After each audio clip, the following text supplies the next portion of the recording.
Pô, obrigado por você ter vindo. Primeira vez que ele vem, a gente tá tentando trazer, já veio muitos e-mails. O velho, Eduardo, o Dudu, já esteve aqui várias vezes.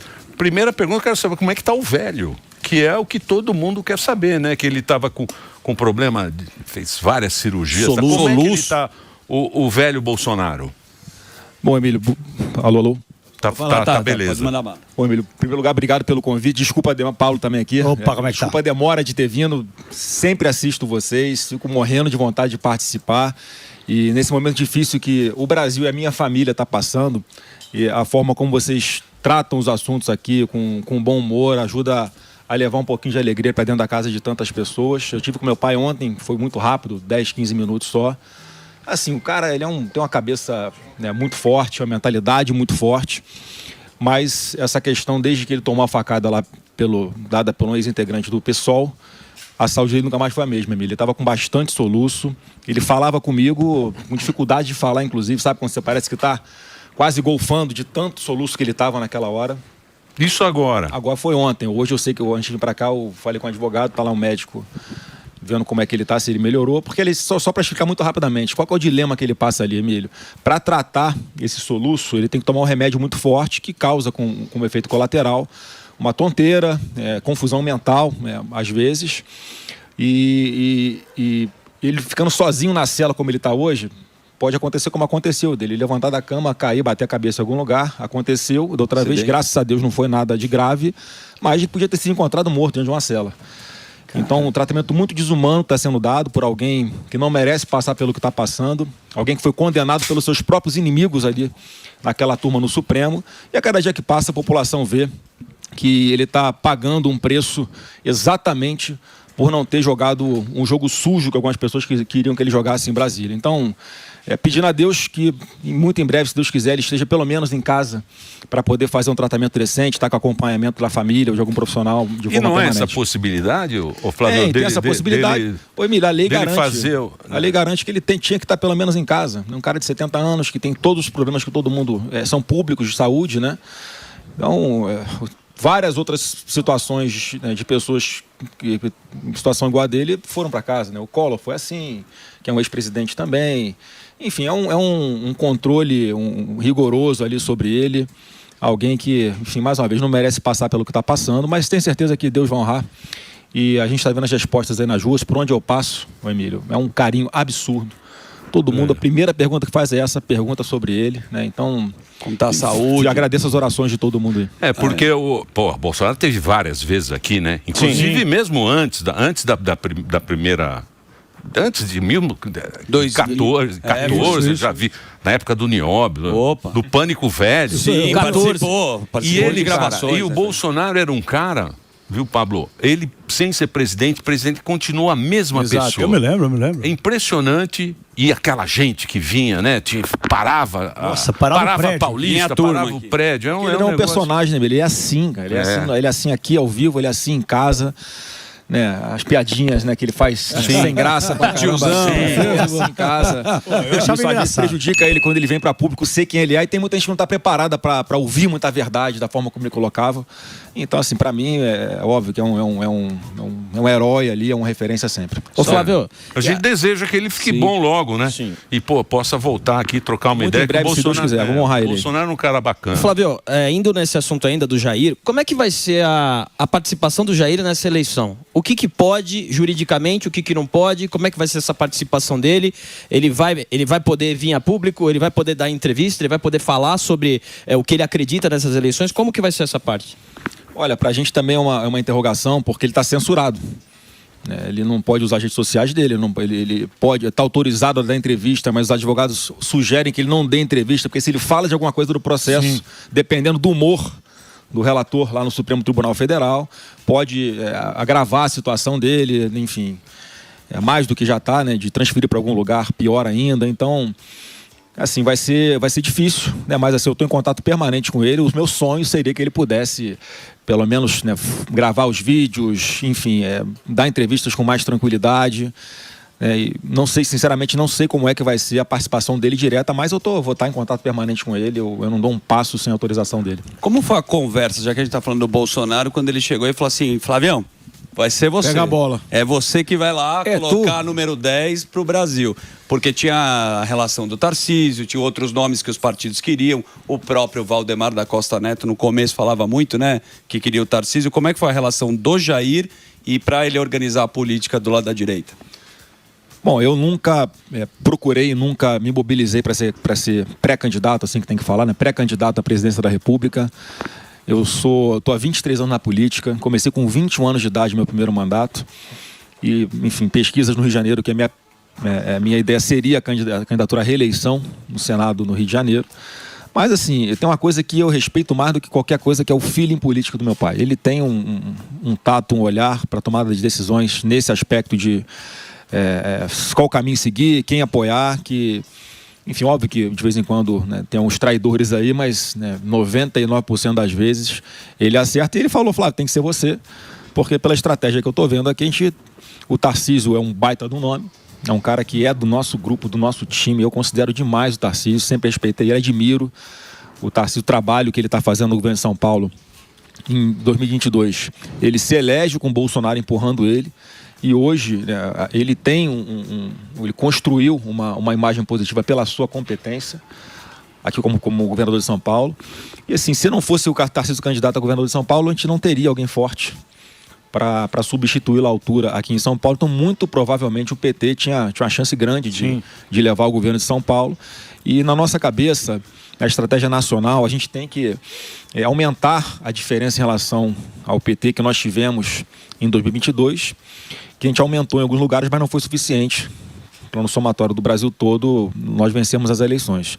Então, São Paulo é um estado muito estratégico, onde no segundo turno o Bolsonaro teve 11% de votos válidos a mais do que o Lula. E agora, uma pesquisa saiu hoje, inclusive, sobre o estado de São Paulo, do Paraná Pesquisa, está dando exatamente já esses 11 pontos a mais de vantagem, já neste momento, em São Paulo. Então, para a nossa estratégia nacional, é muito importante ter um palanque forte, como o do Tarcísio aqui, e cada estado a gente está analisando dessa forma. Tentando alinhar a viabilidade da pessoa, né, a identificação ideológica com a gente, e pensando no cenário nacional, que a gente faz as contas, né, cara? Se a gente perder um pouquinho aqui na Bahia, a gente tem que ganhar um pouquinho ali em São Paulo, se a gente perder um pouquinho em Minas, a gente tem que ganhar mais em Rio de Janeiro. Tá sendo assim o raciocínio. Ô Flávio, sempre que vem um pré-candidato aqui, já veio, o Caiado se colocou nessa posição, o Zema, a gente sempre fala dessa questão da direita, né? Seu pai é o grande nome da direita, é o líder da direita, mas a gente sabe que tem outros candidatos que se colocam assim também, né?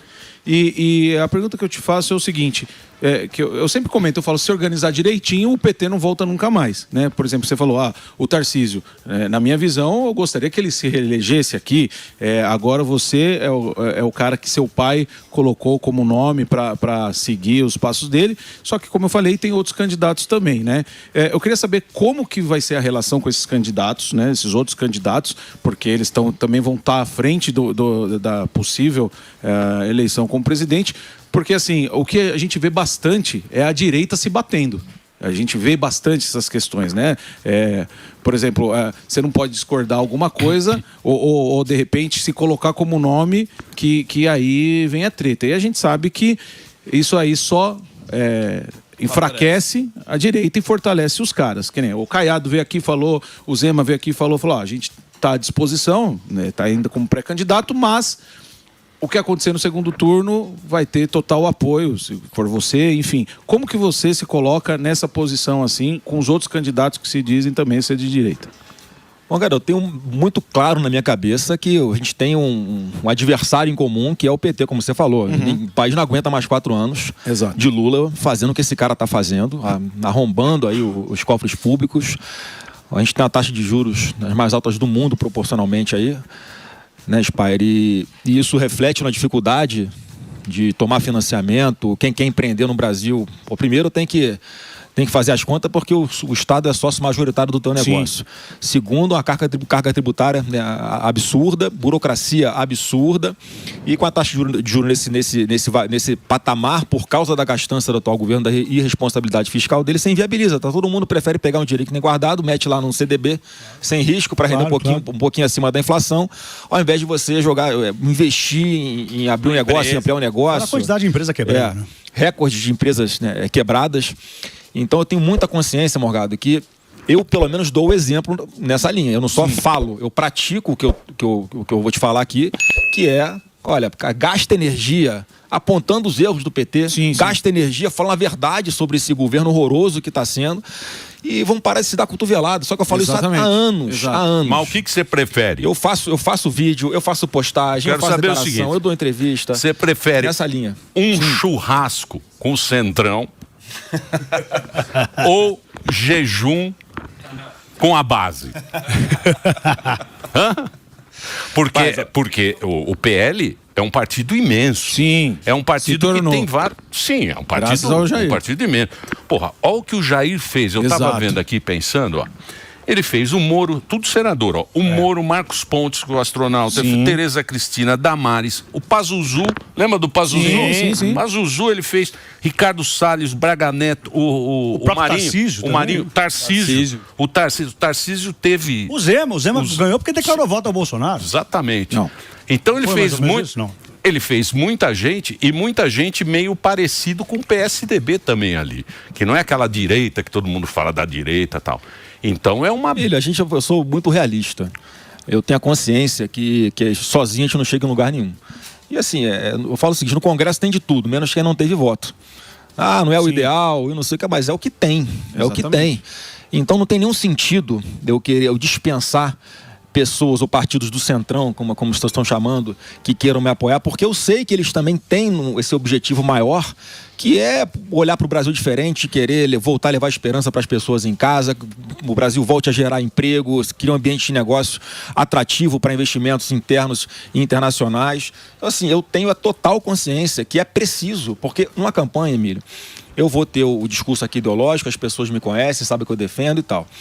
Mas na ponta da linha, como é que funciona na prática uma campanha? Quem dá capilaridade para essa campanha são os candidatos a deputado estadual, deputado federal, os candidatos ao Senado e ao governo, que são os palanques importantes. Então, assim, eu tô assim, aberto, conversando com todo mundo, coisas que eu posso falar de público, coisas que eu falo de bastidor nas minhas conversas, nas minhas negociações, mas sempre deixando a porta aberta para todo mundo de centro-direita que queira se posicionar junto com a gente por alinhamento no nosso projeto, eu vou aceitar. E não adianta ficar, foi o que o Morgado falou, quando você fica na rede social, dando pancada num cara que você é Centrão, você não sei o quê, cara, são pessoas que vão nos ajudar na campanha, não é inteligente. Mas tem uns oportunistas, né? Tem. Tem os de direita de verdade. Só para fazer uma ressalva aqui também, eu não estou pedindo para as pessoas, né, para de fazer isso. Não, nós somos pessoas públicas, a gente tem que ser cobrado.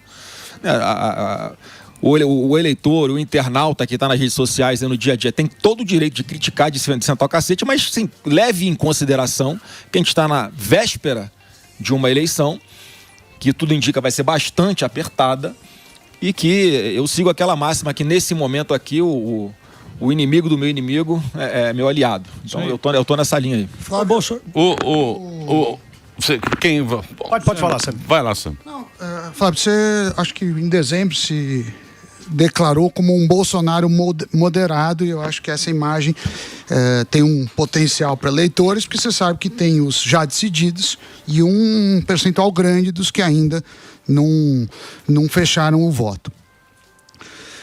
Durante a sua vida como senador, você passou por várias sabatinas, por exemplo, do Zanin, do Dino, salvo engano, o Zanin você apoiou, inclusive... Não apoiei, não, votei contra ele, você elogiou, né? Não elogiei, eu falei do perfil que ele tinha como advogado de ser garantista, né? Foi essa a expressão que eu usei lá. Então, acho que... assim, não votei contra, tá? O Zanin, mas assim, acreditando que ele pudesse, se cumprir a lei diferente do que está acontecendo hoje. E aí, como moderado, se é verdade que se pensa dessa forma, o que você pretende fazer na economia? Teve esses dias já falando assim, uma eventual volta do Paulo Guedes, caso você seja eleito. Você tem conversado, até acho que saiu uma reportagem falando quem será seu posto Ipiranga, ou você ainda não tem nenhum nome conversado? Ô Sam, eu estou conversando com várias pessoas da economia, grande parte das pessoas as que participaram do nosso governo. E eu tô ainda montando o que é que eu vou oferecer de projeto de Brasil, que eu estou falando projeto de Brasil, não um projeto de governo apenas. E muita gente prefere, nesse momento, ainda não aparecer, porque vai tomar pancada da imprensa, vão encher o saco. O que está acontecendo aqui agora, vários nomes ficam sendo especulados, Sami, e eu percebo a maldade de parte da imprensa com isso. Por quê? Porque, primeiro, que eu não estou conversando, não convidei ninguém para ser o meu posto Ipiranga, né? E a partir do momento que a imprensa fica especulando, depois a pessoa fala que não vem me ajudar nessa caminhada, vão falar que não estão aceitando caminhar comigo, né, por algum motivo. Então, assim, eu converso com o Paulo Guedes, eu converso com várias pessoas da equipe econômica que participaram do governo, estou aprendendo bastante ainda em parte de economia, mas podem ter certeza que a gente vai trazer uma pessoa que, em primeiro lugar, vai ser infinitamente melhor do que a Haddad, vai ser alguém que entenda de economia, porque o Haddad hoje é o melhor ministro da economia do Paraguai. Porque ele conseguiu levar mais de 200 indústrias já para o Paraguai, a economia do Brasil está toda desorganizada, tudo maquiado, energia cara, custo Brasil caríssimo, instabilidade política, insegurança jurídica por causa desse atual governo. E quem tiver com a gente nessa parte econômica vai ter que ter essa mentalidade de dar continuidade ao projeto que o Paulo Guedes iniciou. Vou fazer um break agora só para a Rede Rádio. Muito obrigado pela sua audiência em todo o Brasil. Estamos agora muito bem em audiência, graças ao Flávio Bolsonaro. Lógico. Não, também não é assim. A gente tem o Pablo Spy. A gente tem 20%. A gente é a majestade. É a majestade. Temos 20%. Bolsonaro, você falou de fazer... Peraí, fazer só um break. Só um break para a Rede Rádio. Também a participação hoje aqui do Pablo Spy, nosso querido... Torinho. Vai, Torinho, aqui hoje no Pânico. Tem muita coisa. Mande a sua pergunta, @programa Pânico aqui. Flávio Bolsonaro, entrevista exclusiva aqui no Pânico. Vai lá, Reginaldinho. A gente continua agora nas plataformas, na TV, com o Flávio Bolsonaro. Pablo, você tem pergunta? Sim, você falou do tesouraço, você participou de um evento ontem, falou do tesouraço, de cortar burocracias, de cortar gastos. Você pretende fazer um choque, tipo o Milei fez na Argentina, ou... Pablo, a gente vai ter que fazer todas as reformas, né, que tiver ao nosso alcance, porque a nossa despesa tem que caber dentro do orçamento para dar previsibilidade. Mais uma vez, não é para mercado, é para quem quer investir, é para gerar um ambiente de negócio positivo. Quando eu falo tesouraço, cara, é corte de tributos. Pô, o Lula aumentou 37 impostos no Brasil. A burocracia voltou com tudo. A gente, quando lá tinha a Secretaria de Trabalho, que era agregada lá ao Ministério da Economia, né? O Paulo Guedes, ele aglutinou essas funções, não tinha ainda o Ministério do Trabalho. A gente fazia revogaço de mais de 1.000 normas regulamentadoras, instruções normativas, para simplificar a vida de todo mundo e deixava essa questão ideológica de lado. Até usei um exemplo recente, não sei se vocês viram, é um exemplo bem pequeno, né? Mas o Brasil, o governo brasileiro proibiu de criar peixe, tilápia ali na... Você lembra isso? Sim.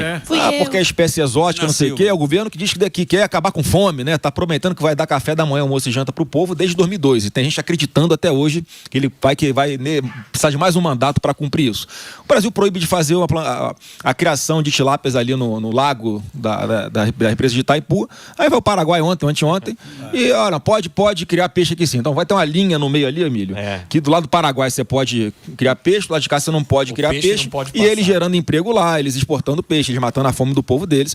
Então é um pequeno exemplo ideológico de como é que um governo que tem essa mentalidade errada atrapalha as coisas acontecerem no país. Eles olham para qualquer empresário desconfiando.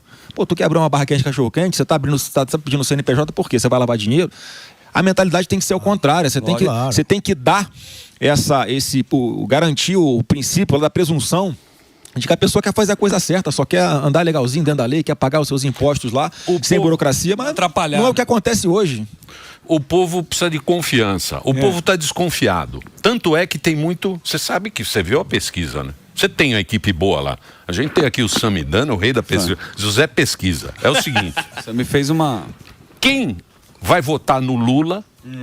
não vai votar no Bolsonaro. Está decidido. Ponto. E quem vai votar no Bolsonaro vai votar no Bolsonaro. Já é fato. Carimbado. E o cara não muda nem... Não adianta ficar brigando em rede social com seus irmãos. É ou não é? Não adianta ficar brigando. É ou não é? É a turma que tá... Não sei... Eu não sei. Essa turma é que vai decidir a eleição. E teve muita turma do não sei. Sim. Muita gente que não votou. Só que você vê no estimulado lá, já parece bonito. Nós vimos aqui, ó. A gente fica madrugado olhando pesquisa. Pesquisando. A gente manda mensagem um pro outro. Não dorme, a gente não dorme. Você viu? Não, mais uma vez, Emílio, essa não vai ser O espontâneo já determina isso. Todas as pesquisas você melhorou, né? Não, hoje, inclusive, saiu mais uma do estado de São Paulo. Você já ganha do aqui. Paraná Pesquisa, como eu falei, dando 11 pontos de vantagem. O Tarcísio se elegendo com chance no primeiro turno ainda. Mas a reflexão que eu peço pro povo é a seguinte, Emílio. Você está em dúvida, né? Pensa o seguinte, como é que vai votar? Como é que você acha que vão votar os assaltantes? Como é que você acha que vão votar os estupradores? Como é que você acha que vão votar os estupradores? Como é que você acha que vão votar os caras que estão roubando INSS? Tudo com Lula, cara. Tu vai votar igual esses caras por quê? Dá oportunidade, porque alguém vai sentar naquela cadeira de presidente. Dá oportunidade para quem está trazendo, pelo menos, uma mentalidade diferente do que você está vendo hoje.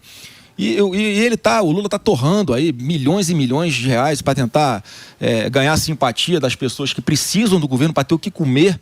Só que essas pessoas estão recebendo lá um Bolsa Família, que é sempre importante frisar que sempre tem fake news, né? Que a gente vai manter. Sim. A gente vai abraçar as pessoas que precisam, porque é muita gente que precisa dessa ajuda do governo para ter o que comer. Está dando agora o Vale Gás, quer dizer, está tentando, mais uma vez, gastando dinheiro público para tentar ganhar a simpatia dessa galera. Só que eu pergunto para quem recebe esses programas sociais: você está tranquilo quando você deixa seu filho no colégio? Você acha que ele está lá seguro? Você tem medo de roubar o seu celular no meio do caminho? Você está dentro do ônibus para ir trabalhar, pode tomar bala perdida na cabeça? Você está num sinal de trânsito com a sua família, vem alguém, enfia um revólver na sua cabeça para... Não foi com a sua cara te dar um tiro? Essa mentalidade que o atual governo vê com simpatia esses marginais, porque não foi por acaso que os presídios ficaram em festa quando o Lula foi declarado presidente em 2022, é essa galera que está fazendo L. E o que a gente está vindo propor? Como eu falei, não é uma eleição Bolsonaro versus Lula. É uma eleição para qual caminho você vai querer escolher. Você vai querer continuar nesse caminho aqui da violência ou que você quer dar uma oportunidade para alguém que já está fazendo endurecimento de lei penal, que está se propondo a construir presídios, que está se propondo a pegar o dinheiro da educação, que hoje é mal investido, e aplicar com qualidade, no máximo, na educação básica, para essa garotada ter mais dificuldade para ser aliciada, para entrar na vida do crime, porque tem que pegar na mão dessa molecada, cara, e arrastar o ensino fundamental, o ensino médio, até ele ter uma profissão, um curso profissionalizante, ou abrir a própria empresa. Essa mentalidade, Emílio, que a gente tem que mudar. Não dá para a molecada, uma parte dela, ter como ídolo o dono da boca de fundo da rua dela. Tem que ser como ídolo as pessoas que prosperaram na vida. Então a gente tem que trabalhar essa expectativa, e dá para fazer a partir do momento que você bota no papel, apresenta para o povo isso que eu estou falando. Olha, um Estado mais enxuto, vamos trabalhar dessa forma na questão da violência, vamos reduzir impostos, vamos reduzir burocracia, vai ter mais oportunidades aqui de empresas querendo investir, e é aí que você vai trabalhar. O Brasil tem mais de 800 mil vagas ociosas para quem quer trabalhar, por exemplo, com inteligência artificial, tecnologia da informação. Por quê? Porque não tem qualificação. As pessoas não sabem trabalhar com isso. Por que é que não tem, ao invés de você ficar vendendo, se aproveitando da miséria muitas vezes das pessoas, você não pega esse dinheiro e usa para qualificar essas pessoas, para elas poderem ter uma expectativa de vida? Quem recebe Bolsa Família hoje? Você que recebe Bolsa Família, você quer deixar de herança para o seu filho ele precisar de R$600 para ter o que comer? Ou você quer que o seu filho possa vencer na vida, possa conseguir um trabalho que vai ganhar 5, 6, 10 vezes mais do que isso? Ou você quer que o seu filho abra uma própria empresa para poder gerar empregos aí na comunidade onde você mora? Então essa mentalidade que a gente vai trazer para a discussão na campanha. Na minha época dava dentadura. Era assim. Até hoje está prometendo isso. Até hoje está prometendo. Dentadura e farinha. Como era? Presta atenção, você que é um político novo. Você está começando. Torinho sabe. Torinho é você ia lá, pegou, você dava primeiro turno, você dava a dentadura de baixo.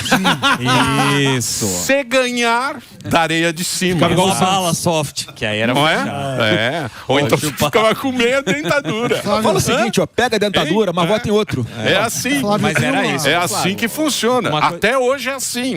Meia dentadura. E se não votar no segundo turno... Se não votar no segundo turno, fica tudo meio banguela. E levando em consideração isso, a gente tem aí a questão do rombo, que é gigantesco. A gente tem a questão desses serviços sociais, que agora são mais eleitoreiros do que qualquer outra coisa.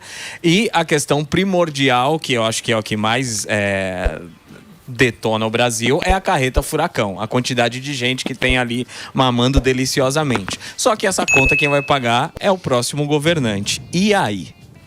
A gente vai dar o exemplo como fez o presidente Bolsonaro. Logo no primeiro mês, no segundo mês de governo, ele já deu uma canetada, cortou 20 mil cargos em comissão do governo. Era a gente que ia ficar lá pendurada para não fazer nada, como você falou, né? Mamando. Né? E assim, tem um outro aspecto que é importante para aproveitar aqui a audiência. Falar o seguinte, muita gente não entende como é que a roubalheira e a incompetência do PT na administração das estatais impacta na sua vida. É isso que eu ia falar, a gente voltou Porque, nos escândalos em série. Novidade zero, a gente já sabia que ia acontecer de novo, nós tentamos avisar na campanha de 22 no nosso programa de televisão e rádio, mas fomos censurados. Mas só um raciocínio curto e simples. Quando você pega os Correios, né? Bota lá para administrar os Correios um amigo, né, que é do grupo Prerrogativa de Advogados, pessoalzinho de esquerda, bota para administrar os Correios. Rombo bilionário.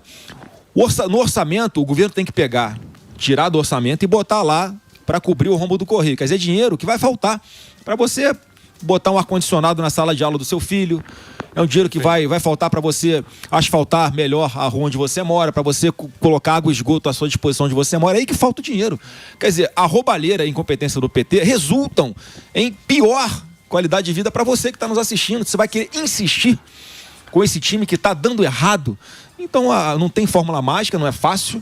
Mas eu tenho a convicção que a gente pode montar um time de craques, como fez o presidente Bolsonaro, especialistas em cada área, que não precisam do governo que não vão usar o governo para se enriquecer.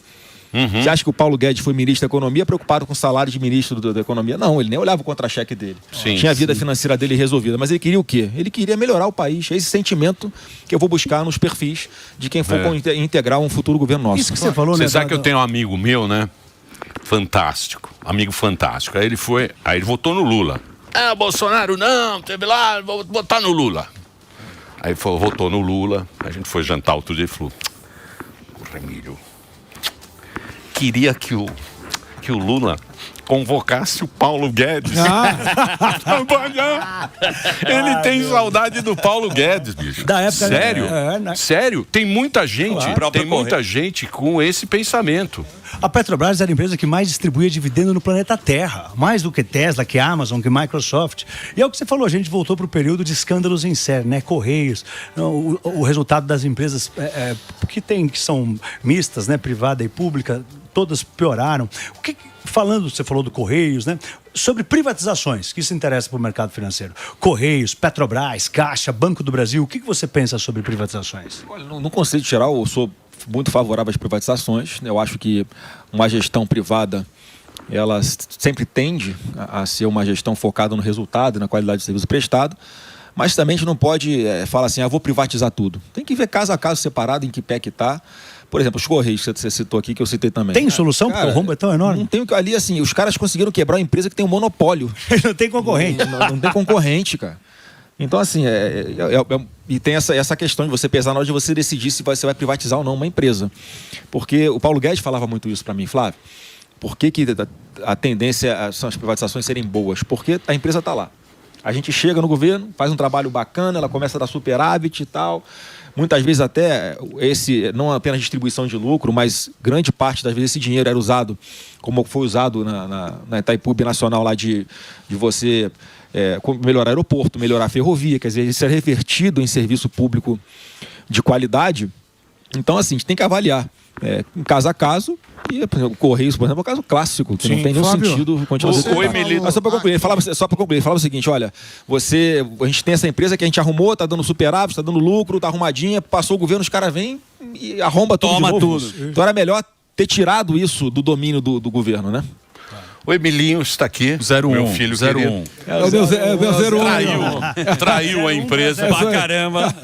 Traiu a empresa. Meu no 01 Bradock tá Show certo, agora. Tá no Bradock Show, dando uma traída na empresa, mas tudo bem. Tem que aceitar. Filho faz né? isso. Tá ampliando, né? Abraço para o Manuel. Eu queria perguntar para o Flávio aqui, o nosso pré-candidato, né?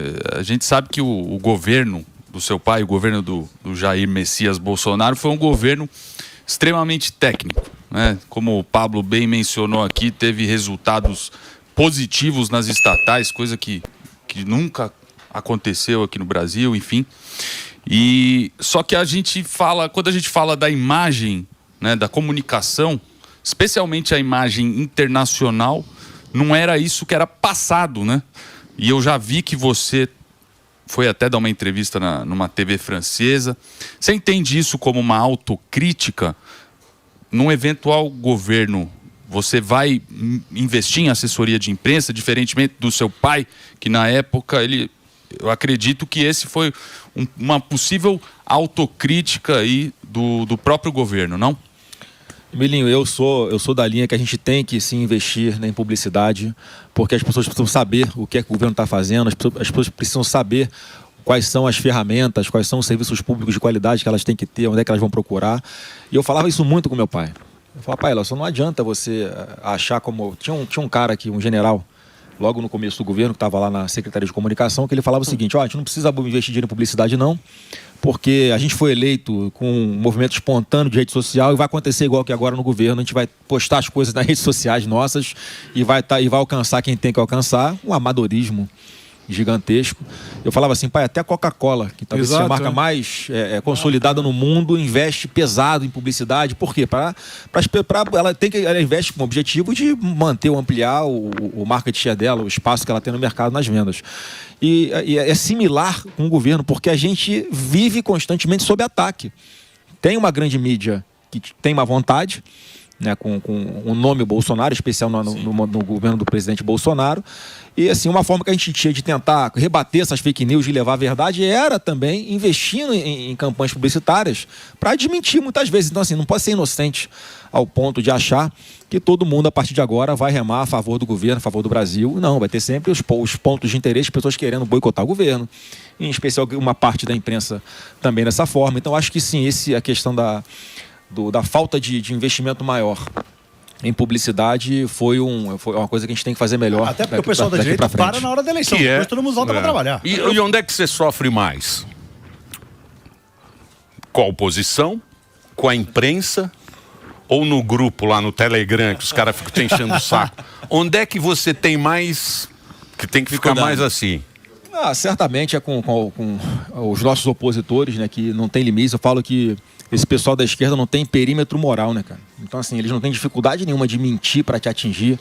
São os caras que não têm dificuldade nenhuma de pegar o teu filho aqui para te atingir, pega o seu filho e cria uma mentira contra ele, bota a Polícia Federal para investigar ele, para poder te atingir com coisa que ele não... Mas isso não é da política, Aí que tá, mas não era para ser. Não era para ser, a gente não pode se conformar com isso, cara. Olha o que acontece hoje, está tudo aparelhado. Você tem um grupo especial do Lula na Polícia Federal, que os caras dormem e acordam pensando como é que eles vão desgastar a imagem de quem está na oposição a eles. Então, mas se você souber o que você é, você não tem que se preocupar com isso. Não, olha só. Você não acha? A realidade na política, né, mas no momento que a gente está vivendo, não é essa. Não é essa. Não é quem não deve, não teme. Isso aí... Onde as pessoas que chegam em Brasília, um deputado, um senador, né, um presidente da República, quem não tem problema, tem uma parcelinha ali do sistema que vai te criar um problema artificial, mentiroso, para você ficar sob pressão. Então, assim, a realidade é essa. E como é que muda isso? Eu falo sempre o seguinte, o bom exemplo vem de cima. Você viu, enquanto o presidente era o Bolsonaro, a PF perseguindo alguém? Sim, não teve olha como é que acontece hoje. Eu não vou dar nomes aqui, mas você pega qualquer parlamentar, um cara nunca teve problema nenhum na vida dele, um deputado que está lá, ele posta uma coisa na rede social, cara, daqui a pouco é processo em cima dele, daqui a pouco a PF batendo na casa, busca apreensão na casa do deputado porque falou uma coisa, né, que desagradou na internet. Isso, a gente não pode se conformar com isso. Virou uma selvageria. E, mais uma vez, a gente nunca usou a máquina pública para perseguir ninguém. Os caras usam todos os instrumentos que ele tem, o Lula e o seu governo, usam tudo que eles têm ao alcance, em todos os setores, para fazer investigações onde não há crime, para ficar vazando coisas que não são crimes, para desgastar a imagem dessa pessoa. Eles estão disputando o poder, a gente não pode ser inocente de achar que está todo mundo jogando na bola. Não está.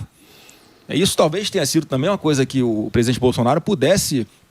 Porque ele é um cara com um coração tão grande, ele sempre queria falar assim, eu só quero paz para governar, eu quero fazer o melhor para esse país. E ele entrega todos os dias. Mas tinha o pessoal que está ali pensando na próxima eleição já, E em todas as instituições tem alguns segmentos dentro dela, facções dentro dessas instituições, que jogam esse jogo do poder para perseguir, pensando nas próximas eleições, para favorecer o grupo da esquerda. Então, Emílio, não é simples assim, só vamos fazer o bem, vou chegar lá virgem e eu vou sair virgem. Tudo bem, você pode tentar. Não, é um jogo pesado, mas que é político. E quem está entrando para a política tem que saber que o jogo é sujo. Sempre foi assim. Quem está entrando para a política tem que saber que o jogo é sujo, que tem que estar disposto para esse enfrentamento, tem que saber se defender.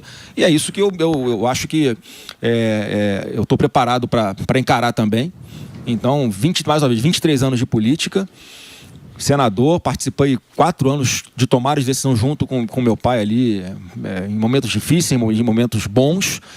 E eu conheço como é que funciona o sistema. Eu sei como é que funciona a política, então eu vou saber lidar com isso. Flávio, você comentou com razão que a situação econômica é complicada. Caso eleito, você vai pegar uma dívida pública altíssima, a taxa de juros alta por conta de uma gestão preocupante das contas públicas, e você fala em cortar gastos e cortar impostos. Quanto de gastos, porque 90% do orçamento do governo é engessado. E cortar gasto, o pessoal chora. E eu quero saber, assim, quantos bilhões, você já pensou nas contas de onde você vai tirar? E quais impostos? Porque você tem que cortar os dois e manter a dívida pública. Não é uma tarefa fácil. Você já abriu esse número, assim? Quais são as rubricas que você vai mexer? Não tenho especificamente, Samir, não dá para te falar isso aqui agora, porque é um emaranhado de coisas. É o castelo de cartas, né? Se você quiser tirar um imposto aqui, tirar uma carta, vai desabar do outro lado. Isso que você está falando de equilibrar. Eu acho que a gente tem que buscar sempre, mais uma vez, cortar despesas em primeiro lugar. De onde vai tirar? Cara, são 38 ministérios, cara. É a carreta furacão. É só não viajar bastante. Põe a carretona aí, ó. Só não viajar e levar 80 mil pessoas. Carreta furacão. Olha lá, cadê? A China. Pôr a tela aí, velho. Tem a imagem. Lógico. Então, olha só, como é que... Eu fico imaginando uma reunião do presidente da República com todos os seus ministros. Até todo mundo acabar de falar, deu 2 semanas. Você não consegue cobrar resultado, você não consegue cobrar meta, você não consegue discutir projetos bons para a população. Ó a carreta, ó. E tem gente esperando. Tá, tem gente esperando para subir ainda. Tem gente esperando. Vai ter que parar esse trem aí. Bolsonaro, o Brasil cresce pouco há 40 anos, todo mundo sabe. Qual que é a sua estratégia para elevar o crescimento potencial do PIB? Eu sei lá, qual que é a reforma mais urgente? A reforma administrativa ou a reforma previdenciária? Tem que fazer muitas reformas. Reforma administrativa, tem a reforma eleitoral, a gente tem que revisitar a reforma tributária que foi feita. Nós fizemos diversos marcos legais, o SPA aqui. Mesmo com pandemia, você viu que deu resultado. É marco legal do saneamento básico, investimento privado para levar água e esgoto para as pessoas. Marco legal de startups, incentivar as pessoas a terem a sua primeira empresa e viverem daquilo sem depender do Estado. Um monte de marcos regulatórios, mas sempre pensando em quê? Cara, facilitar a vida de quem quer empreender. Não dá para o governo, onde ele olha, ele quer enxergar um jeito de arrecadar.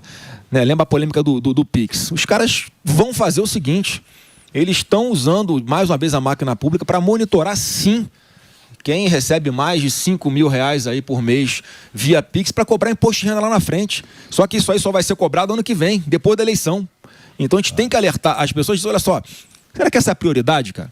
Aquele cara que tá ali, vendendo a bala no sinal, segurando um cartãozinho com Pix, o cara que vai vender milho na praia, o cara que vende o cachorro quente lá na rua onde ele mora.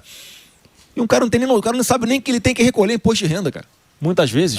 Ele tá preocupado em fazer dinheiro para levar comida para dentro de casa. Vai começar por esse pessoal, você tá de brincadeira comigo. Então, assim, mais uma vez, mudar essa mentalidade, então eu tenho a total tranquilidade. E não tem contrapartida, né? Não tem. Tem que pensar nisso também, né? Tem proposta. Ô, Flávio, você falou do INSS. O Albeta quer fazer uma pergunta, Albeta? Não, pode fazer, Zuzu. Vou fazer. Então vai lá, Zuzu. Você falou do INSS aqui, né? Que a gente está vendo esse rombo que aconteceu, né? Mais corrupção, tem o Banco Master e é uma pauta que a gente não vai poder esquecer. No Bolsonaro 2018 teve Lava Jato, que foi uma pauta muito importante para levantar uma bandeira contra a corrupção no país. Como é que você enxerga o que está acontecendo agora? Porque o que a gente tem também, eu gostaria que você explicasse se é político, tráfico de influência, STF, a relação dos ministros, advogados. Como é que você enxerga? Não, em primeiro lugar, até aproveitar a sua pergunta para desfazer mais essas fake news aí, porque eu assinei CPMI de Banco Master, eu assino impeachment de ministro supremo sem preocupação nenhuma e vou continuar fazendo sempre que eu entender que eles estão descumprindo a lei, e não faltam exemplos que a gente está vendo de ministros que descumprem a lei do impeachment.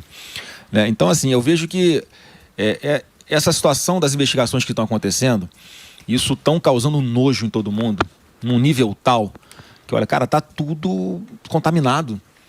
Quem é que está no governo hoje? Está acontecendo durante o governo Lula. Então, assim, passa sem dúvida alguma impressão para quem está assistindo horrorizado a isso tudo, Zuzu, que não dá para continuar do jeito que está. O caminho que tem hoje é o caminho com a gente. E o que a gente está se comprometendo a fazer, mais uma vez, é botar as instituições de volta nas suas caixinhas, tudo voltar a funcionar harmonicamente como tinha que ser. Não aconteceu com a gente, enquanto o presidente era o Bolsonaro, um monte de gente aplaudindo as perseguições, os abusos de ministro supremo. Aí agora que não é mais o Bolsonaro, mas como é que pode? Que absurdo o ministro, né, fazer isso aqui. Como é que pode o cara querer escolher o policial que vai fazer investigação? Como é que pode ele ser vítima e ele ser o juiz que vai decidir a causa ao mesmo tempo? Então acho que eu aposto muito na maturidade do cidadão, de a cada eleição que passa ele está mais atento para o que está acontecendo, ele já entende que um presidente não pode fazer tudo sozinho, precisa votar em senador e deputado alinhado com ele. Então, assim, eu acho que eu só posso apostar na política para virar essa página, não tem outro caminho. Mas você sabe que no Brasil, como é que é aquela frase, né? No Brasil, a burrice tem um passado glorioso e um futuro promissor. Nunca se esqueça disso. Você não pode esquecer isso, né, Albeta? Exato. Você tem que pensar nisso também, né? Ô, Flávio, só para não sair dessa questão de fake news, Meu também ia sair, que a turma sempre fala e sempre bate, e isso é um tema que sempre, principalmente agora que você está no holofote como pré-candidato, você falou dos ministros, mas e o lance da CPI da Lava Toga, que todo mundo atribui a você ter melado essa questão de investigação? É mais como que como que fica essa questão? Porque a gente sabe, né? A gente acompanha e vê o que aconteceu. Aliás, não aconteceu, né? Essa é uma mentira, Morgado, que uma narrativa que, obviamente, aquelas pessoas que querem me desgastar ficam usando. Você imagina, em primeiro lugar, qual o presidente era o Bolsonaro nessa época, que quer uma CPI no seu governo? Você sabe como é que começa, você sabe como é que termina. Então, o que o Jair Bolsonaro sempre falou? Cara, eu quero ter tranquilidade, eu quero ter paz, eu quero focar aqui em entregar resultado para todo mundo. Segundo lugar, olha quem estava pedindo essa CPI da Lava Toga. Você imagina se a CPI ia ser o presidente Randolfo Rodrigues, a relatora Soraya Tronic, e ia ficar tudo bem para o governo? Vocês acham que eles iam conduzir para realmente sanear o Poder Judiciário? Não ia acontecer dessa forma, ia ser ruim, não ia resolver o problema, ia trazer desgaste e problema para o governo do presidente Bolsonaro. Então, assim, não é o caminho inteligente para vendem uma falsa percepção de que uma CPI de Lava Toga ia resolver o problema do judiciário. Não ia resolver. Sabe o que ia acontecer? Ia entrar alguém do PT com habeas corpus lá no Supremo, eles próprios dão um habeas corpus para eles mesmos para trancar uma CPI dessa. E que não ia ser instalada, porque os presidentes não iam permitir naquele momento que fosse instalada. Então, assim, beira uma inocência achar que a gente vai resolver o problema, que é um problema que a gente tem hoje, dos abusos de autoridade por parte da cúpula, de alguns poucos na cúpula do judiciário, só com uma CPI, cara.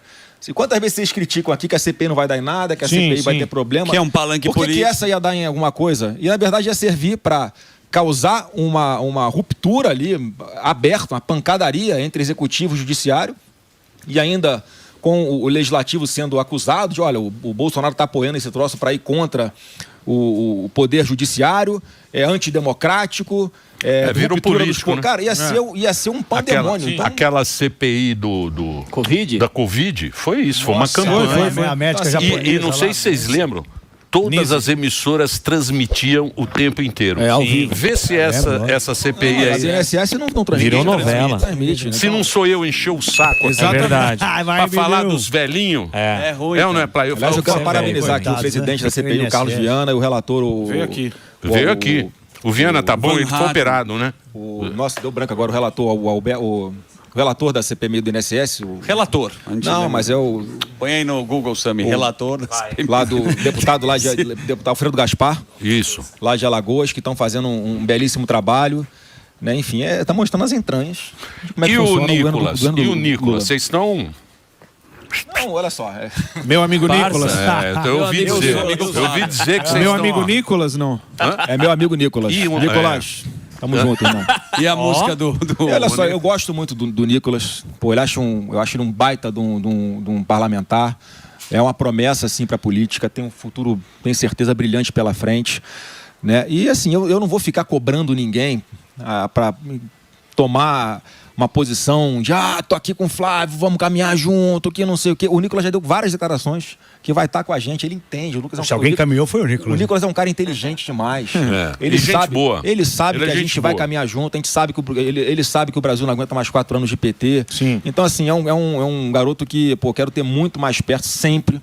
Tá, agora foi pai mais uma vez, isso começa a fazer a pessoa amadurecer. Você percebe uma clara evolução, né, do Nicolas. Se você pegar um retrato dele hoje, em relação ao que ele era no início do mandato, ele é uma pessoa muito mais preparada ainda do que ele já era. Sem dúvida. Então, assim, e vai ter um papel decisivo, mais uma vez, nessas eleições, pela liderança que ele tem, com relação aos jovens, pela liderança que ele tem em Minas Gerais. Podia ser governador, Então- inclusive, mas ele vai dar uma segurada. Mas o que querem saber do Flávio é quem é o vice. Querem saber se vai o Puta, ela vem fazer chapa. Ela veio... Olha o chapa. Sim. Olha o chapateiro. Vamos montar um time. Todo dia ele faz uma chapa. Eu posso falar uma coisa? Vai ser o Murilo Couto, o vice. Murilo Couto. Ou Murilo Couto. Murilo Couto. É isso aí, meu Zema amigo. Derrite. É isso aí. Bora, Brasil. Vocês ficam montando Olha o dedo chapa. do Brasil. Vocês Meu ficam- amigo, sou de Belém. Vocês ficam montando chapa. Todo dia ele monta uma chapa. A gente acerta Todo algumas. dia ele Chapeiro monta da uma chapa. Dirce. Tá sem uma Não, hora olha certa. só, é óbvio que tem nomes aí que todo mundo está colocando que são maravilhosos, acho que agregariam muito. Mas assim, a gente tem que respeitar, nesse momento, a posição dos partidos. A gente tem até o dia 5 de abril, que é a data limite para desincompatibilização Isso. de governadores, por exemplo. E tem muita água para rolar até lá ainda. A partir dali, os partidos vão poder tomar decisões com base nos cenários reais de quem pode e quem não pode ser candidato. E óbvio que eu quero montar Já tem um nome? palanque. Mas você tem um palanque nome que com você nome. sonha? Se fosse assim, a decisão exclusivamente minha. Não precisa falar o Não, a nome, mas decisão vai ser- eu gostaria muito Camisa que fosse 10. essa pessoa. Quem vai junto? Sem indicação de partido, nada. Se fosse assim, fala um nome agora, obviamente, você não vai falar. Sem que nem ser o você falou. Neymar, não. Não vou falar você nome, tem, mas você tem alguém Neymar. que você fala, puta, eu gostaria que fosse esse cara. Marco Rubio. Olha só, o vice é uma coisa que decide mais pra frente de verdade. Não vou ficar vasilinando aqui. O vice é uma coisa que decide mais pra frente de verdade. E é uma posição que pode ser usada, Morgado, pra você atrair um partido. Sim, pra sua- mas pra- é. Então, assim, se eu falo o nome agora que é de um... Só pode ser de um partido, né? A pessoa só tem um partido. Se eu falo o Exato. nome aqui agora, o outro quer dizer que já tá decidido lá, eu vou caminhar pro...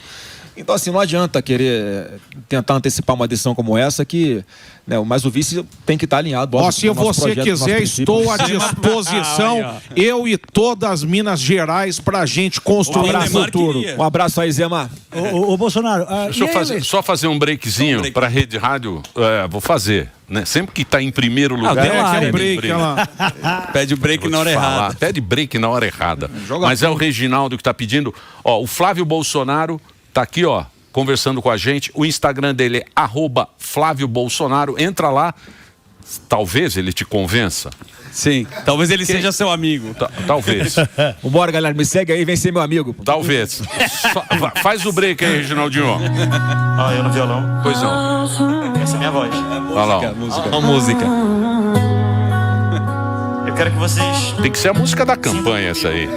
Tem que ser, essa aí tem que ser a música da campanha. Olha lá. Que é o nosso querido Murilo Couto. Murilo Sou Couto. lá de Belém, sou lá de Belém, fiz a música. É o seguinte, o Murilo Belém do Couto Pará. fez essa música de zoeira. E acabou virando um sucesso. Viralizou. Os caras pegaram pra ele. E ele pegou pra ele, porque não é bobo. Aumenta aí, aumenta aí. Todo mundo. Esse mundo gira, esse mundo dá volta. Ontem eu tava xingando, hoje eu tô pensando em seguir de volta. Será que eu sigo de volta? Meu amigo Flávio. É boa a música. Meu amigo. Muito boa, muito Não, boa. aumenta aí, aumenta aí. Sábio, Flávio Bolsonaro. Ele é bom?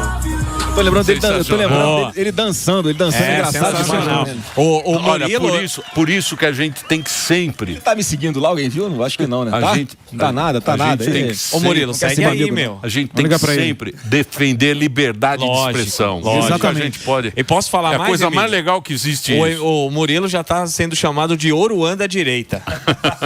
Já ganhou esse título.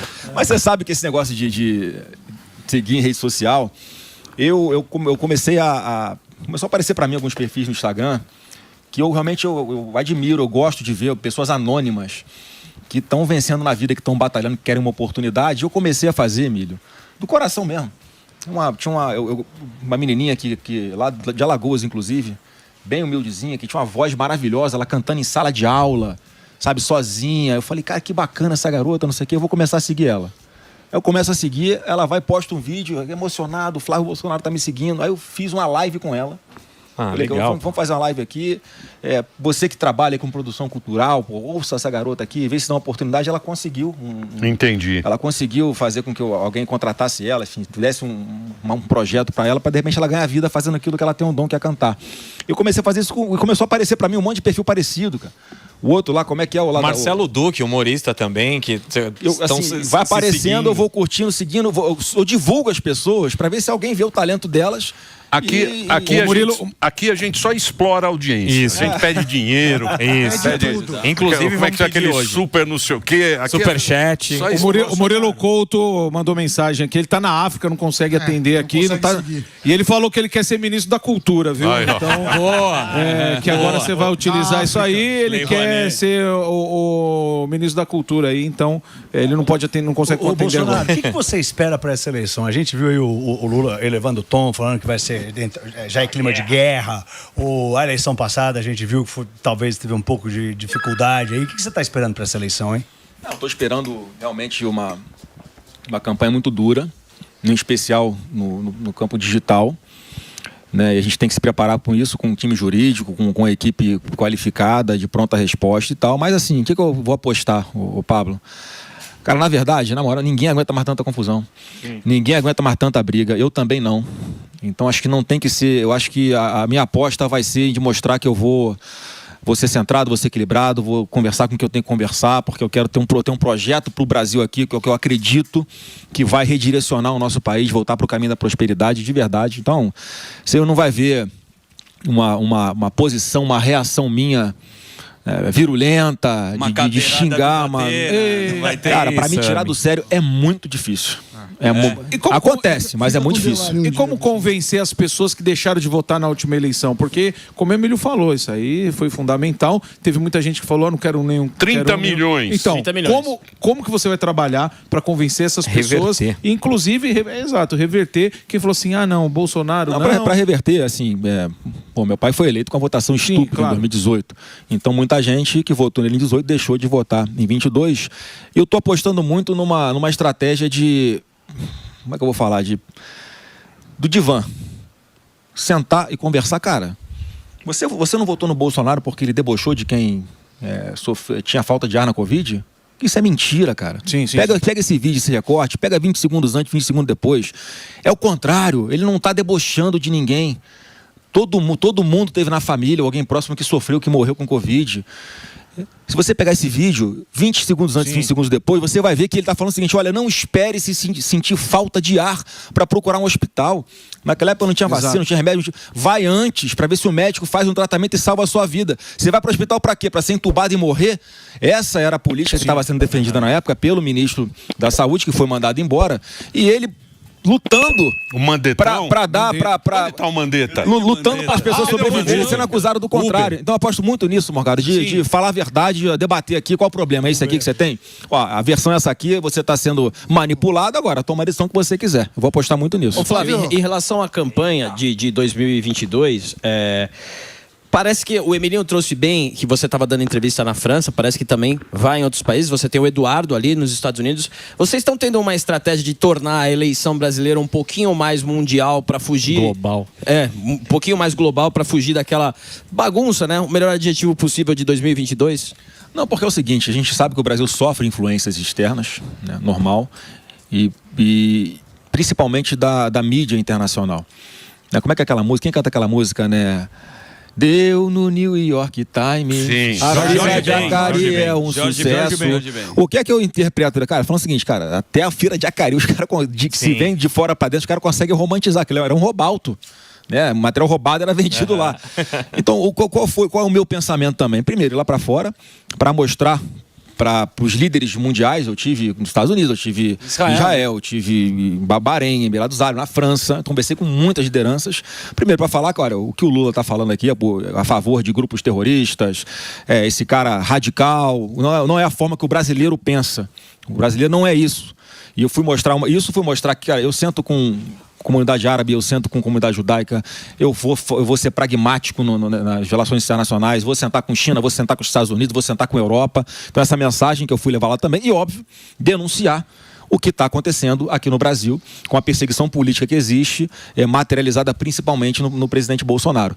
Então eles ficaram horrorizados, chocados, quando eu falo que ele sofreu um processo aqui, que ele foi julgado pelos seus inimigos, que ele estava fora do Brasil no dia 8 de janeiro, que ele nomeou o comandante do Exército, da Marinha Aeronáutica, indicados pelo Lula, enquanto Bolsonaro ainda é presidente. Cara, o cara quer dar um golpe, tem que usar arma. Quer dizer que ele vai dar as forças armadas para o seu inimigo, ele querendo dar um golpe, que não fazia sentido nenhum, e que ele estava na situação de inelegível, de forma injusta, por perseguição política, razão pela qual eu estava ali me apresentando como pré-candidato indicado por ele. Então, teve isso tudo. O que eu acho que é importante é que lá de fora eles ouçam essa minha a verdade, como eu enxergo, porque só chega tudo distorcido lá fora. Né? Só para ficar nos encontros internacionais, você teve com o Benjamin Netanyahu, né? Até viralizou, falando um pouco da relação do Lula. E a turma ama o Netanyahu, né? Também. Gosta, dividida a política. Ama ele. Também tem isso. Mas tem o Donald Trump também, né? Que a gente teve a relação... Que também a mídia adora. Ama. Ama. São dois amados. São três. O Bolsonaro também. Bolsonaro, Netanyahu e o Paixão mundial. E o Milley. Inclusive o New York Times publica bastante. Mas como está a tua relação com o Donald Trump depois de toda essa história, dessa jornada que teve em relação a Magnitsky? O que você acha que aconteceu assim? Se você consegue fazer um resumo do Donald Trump com a relação do Brasil? O Donald Trump é um presidente que está lá defendendo os interesses do povo americano. E é como eu pretendo fazer aqui também. Eu não, quando for para qualquer mesa de negociação para fora, não tem subordinação, não tem submissão, não tem nada. Tanto é que eu falei, vou ser pragmático. Se no determinada área a China vier alguma proposta seja melhor para o povo brasileiro, para o nosso desenvolvimento do que os Estados Unidos, eu não tenho problema nenhum. Paulo Guedes falava para dançar com os chineses e com os americanos. Então, assim, ele tem esse perfil. Eu nunca estive pessoalmente com o Trump. E, assim, eu não vejo isso como uma... Ele não vai ter essa ilusão que criam na cabeça de que os Estados Unidos podem influenciar ou podem mexer de alguma forma nas eleições aqui no Brasil. Isso não existe, não tem nenhum líder mundial que vai se meter em eleições aqui no Brasil. Óbvio que eu acredito que esses líderes mundiais que foram citados aqui, que são de direita, né, se perguntassem a eles teriam a preferência ao meu nome em relação ao atual governo, mas vai ficar na linha da torcida e, obviamente, dando tudo certo, eu vou fazer, sim, uma aproximação muito grande com todos esses países. Ô Flávio, uma coisa, só meio que para continuar nesse assunto, uma coisa que a gente não pode negar é o lance da comparação, que isso vai ter, e dos dois lados, né? Do lado positivo da coisa e do lado negativo, que também a oposição vai tentar usar. Então, assim, eu queria saber se você já fez uma análise, tanto do governo como do lance pessoal mesmo do seu pai, de coisas que, assim, você pretende fazer ou pretende fazer no modelo que era e coisas que você, tipo, olha, nesse caminho eu não vou seguir. Tem algo que você já planejou, não? Não, assim, para mim foi um grande aprendizado e vai ser a referência de um governo meu que o presidente Bolsonaro fez. Porque, cara, foram infinitamente mais acertos do que erros. Eu lembro, eu participava na transição aí em 2018 para 2019, antes dele tomar posse, eu participava das conversas de escolhas de ministros ali e tal. Cara, eu nunca vi um presidente da República que olha currículo, cara. O cara olhava... ele olhava a folha. Depois vocês perguntam... Paulo Guedes estudou inglês intermediário. Pergunta pro Tarcísio como é que ele foi escolhido. A gente nunca tinha visto o Tarcísio na vida. Mas alguém chegou com um currículo lá, presidente, esse cara aqui, ele fez IME, ele é um cara inteligente, ele já trabalhou na parte de infraestrutura, pode ser um bom ministro da infraestrutura. Tá, chama pra conversar esse cara aí, chega. E tinha sido da Dilma.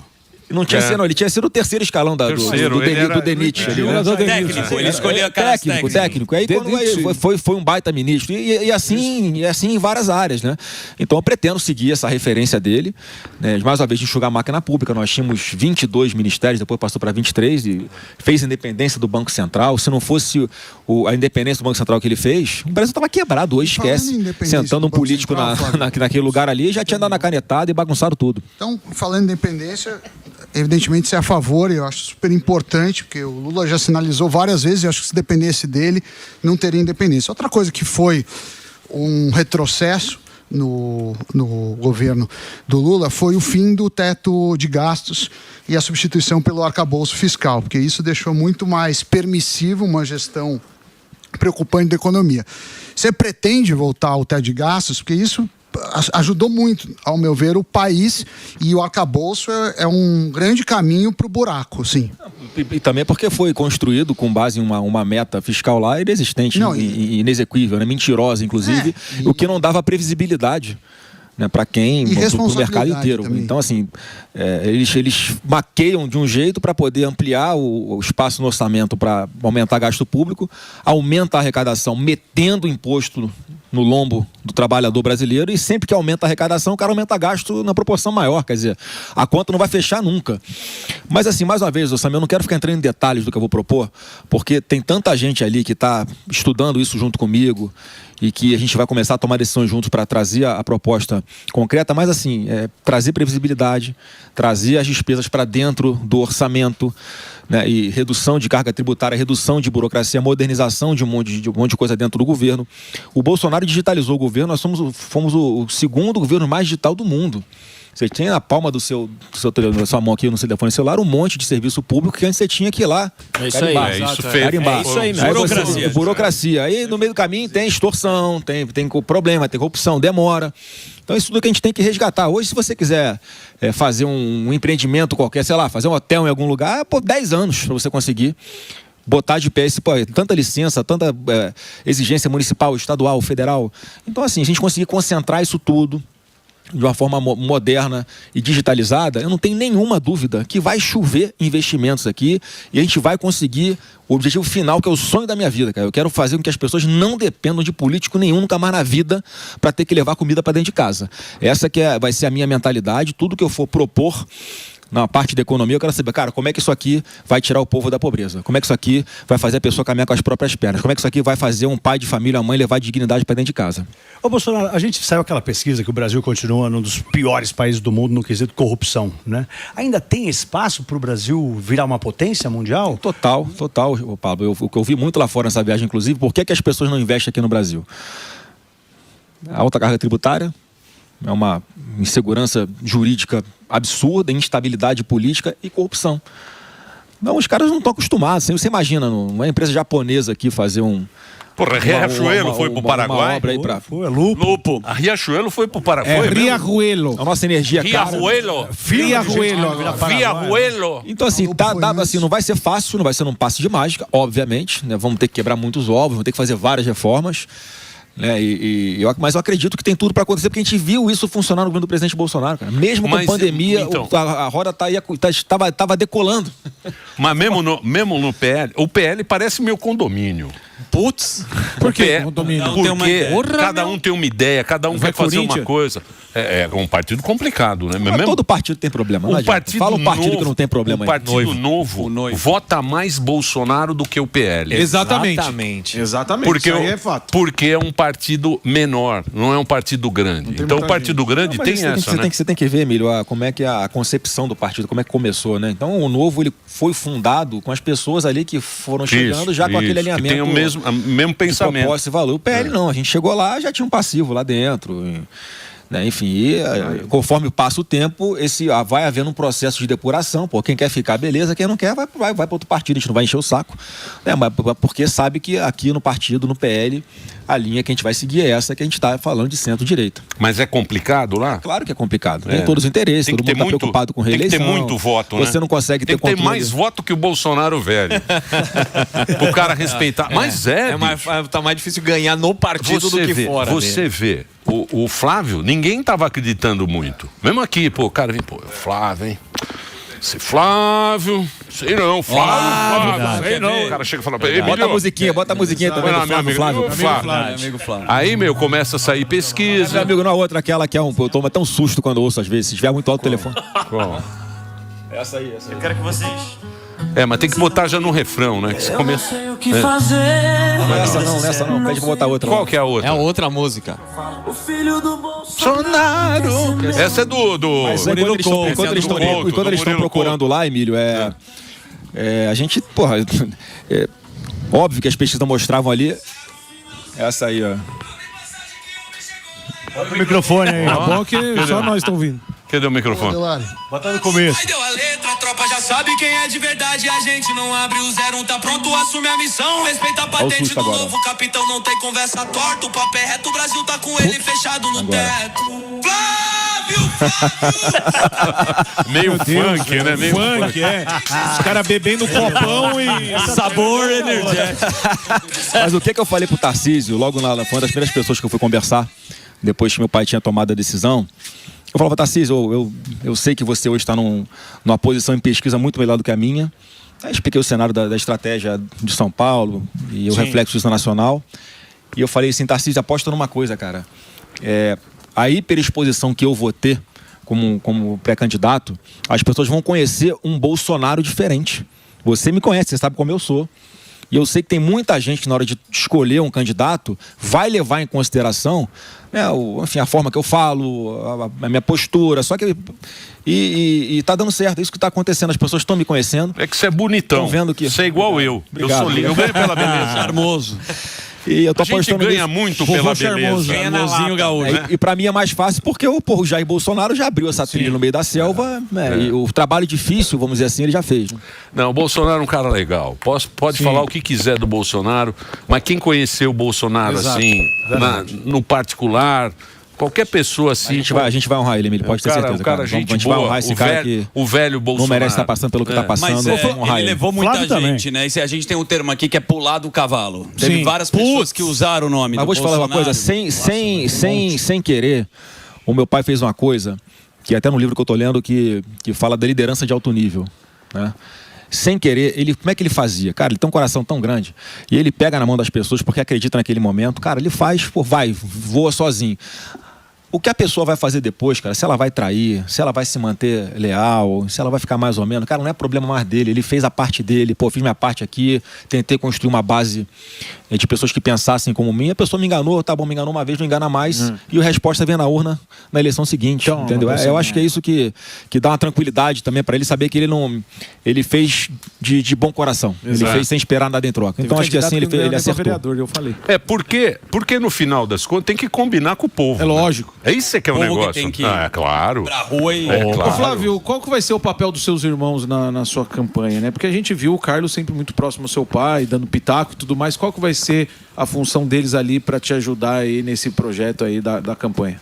Olha, eu converso sempre, né, mais com o Carlos e com o Eduardo, né, o Renan lá em Santa Catarina, ele é vereador, então assim, vai todo mundo ser pré-candidato a alguma coisa, né? Sim. Então o Carlos é pré-candidato a senador lá em Santa Catarina, o Renan é pré-candidato a deputado federal também em Santa Catarina, o Eduardo tá exilado lá fora, né?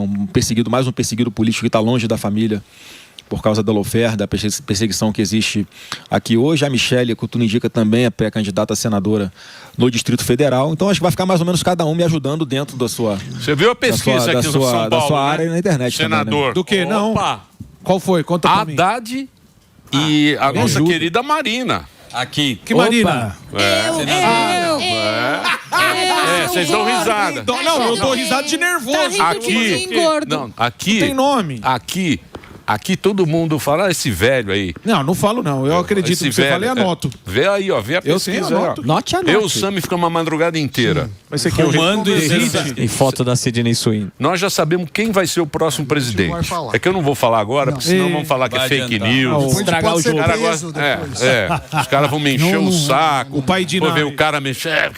Nós já sabemos, pela última pesquisa, Eu, o Sami.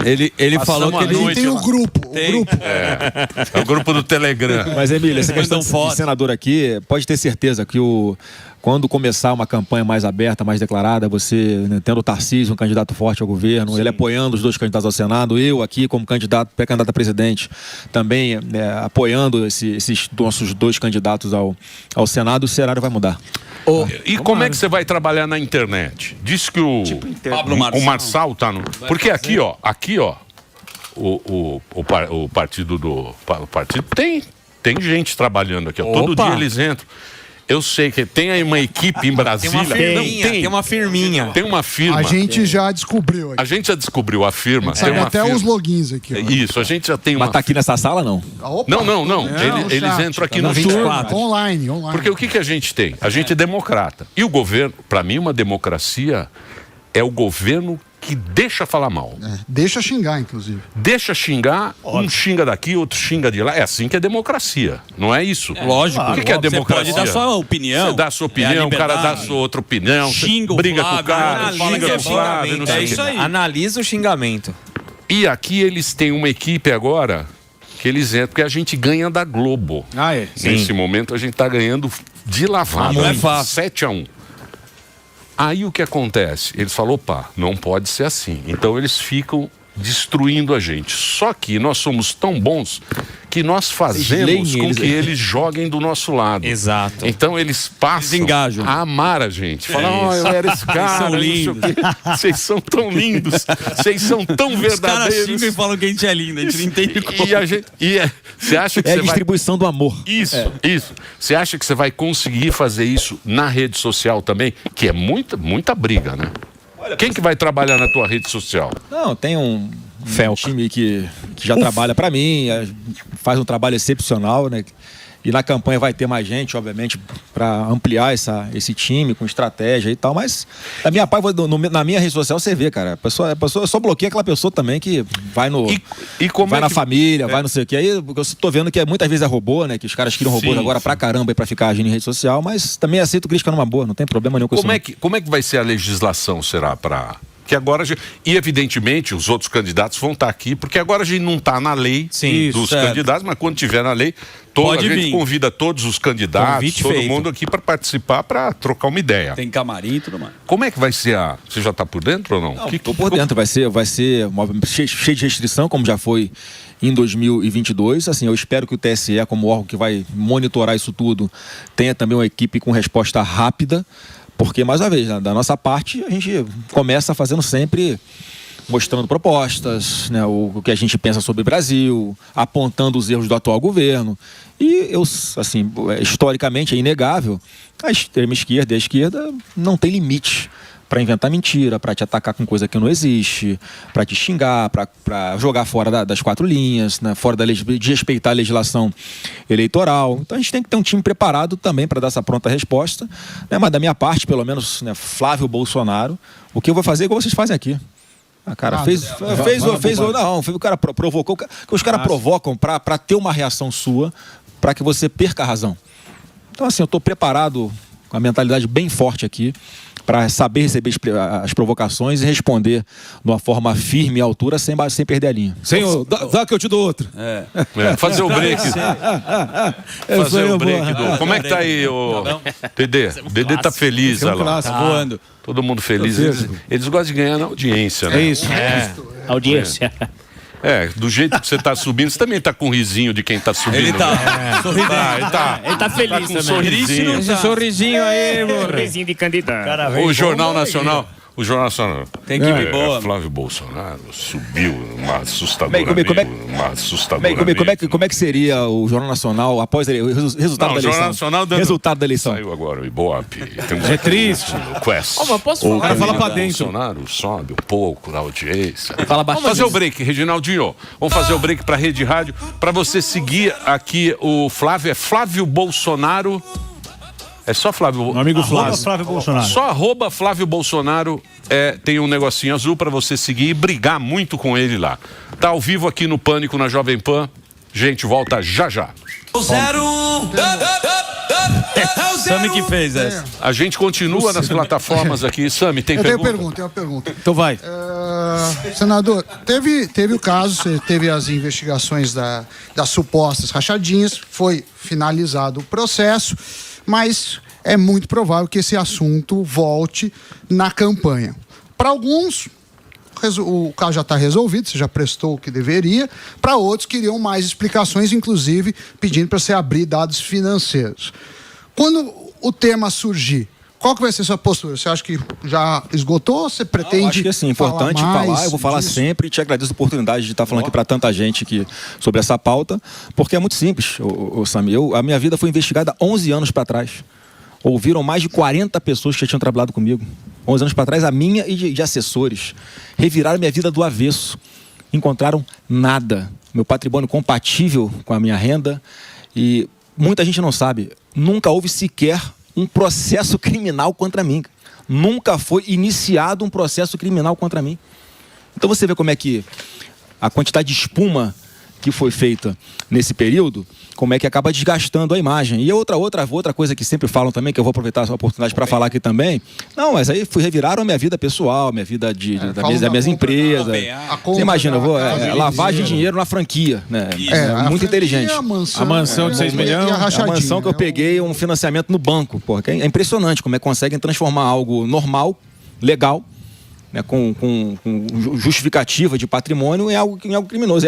Essa, por exemplo, da minha casa, que eu comprei financiando no banco, e depois descobri que tinha uma taxa de juro menor ainda, porque aqui eu tinha condição de pegar... Não era do BRB. Era do BRB.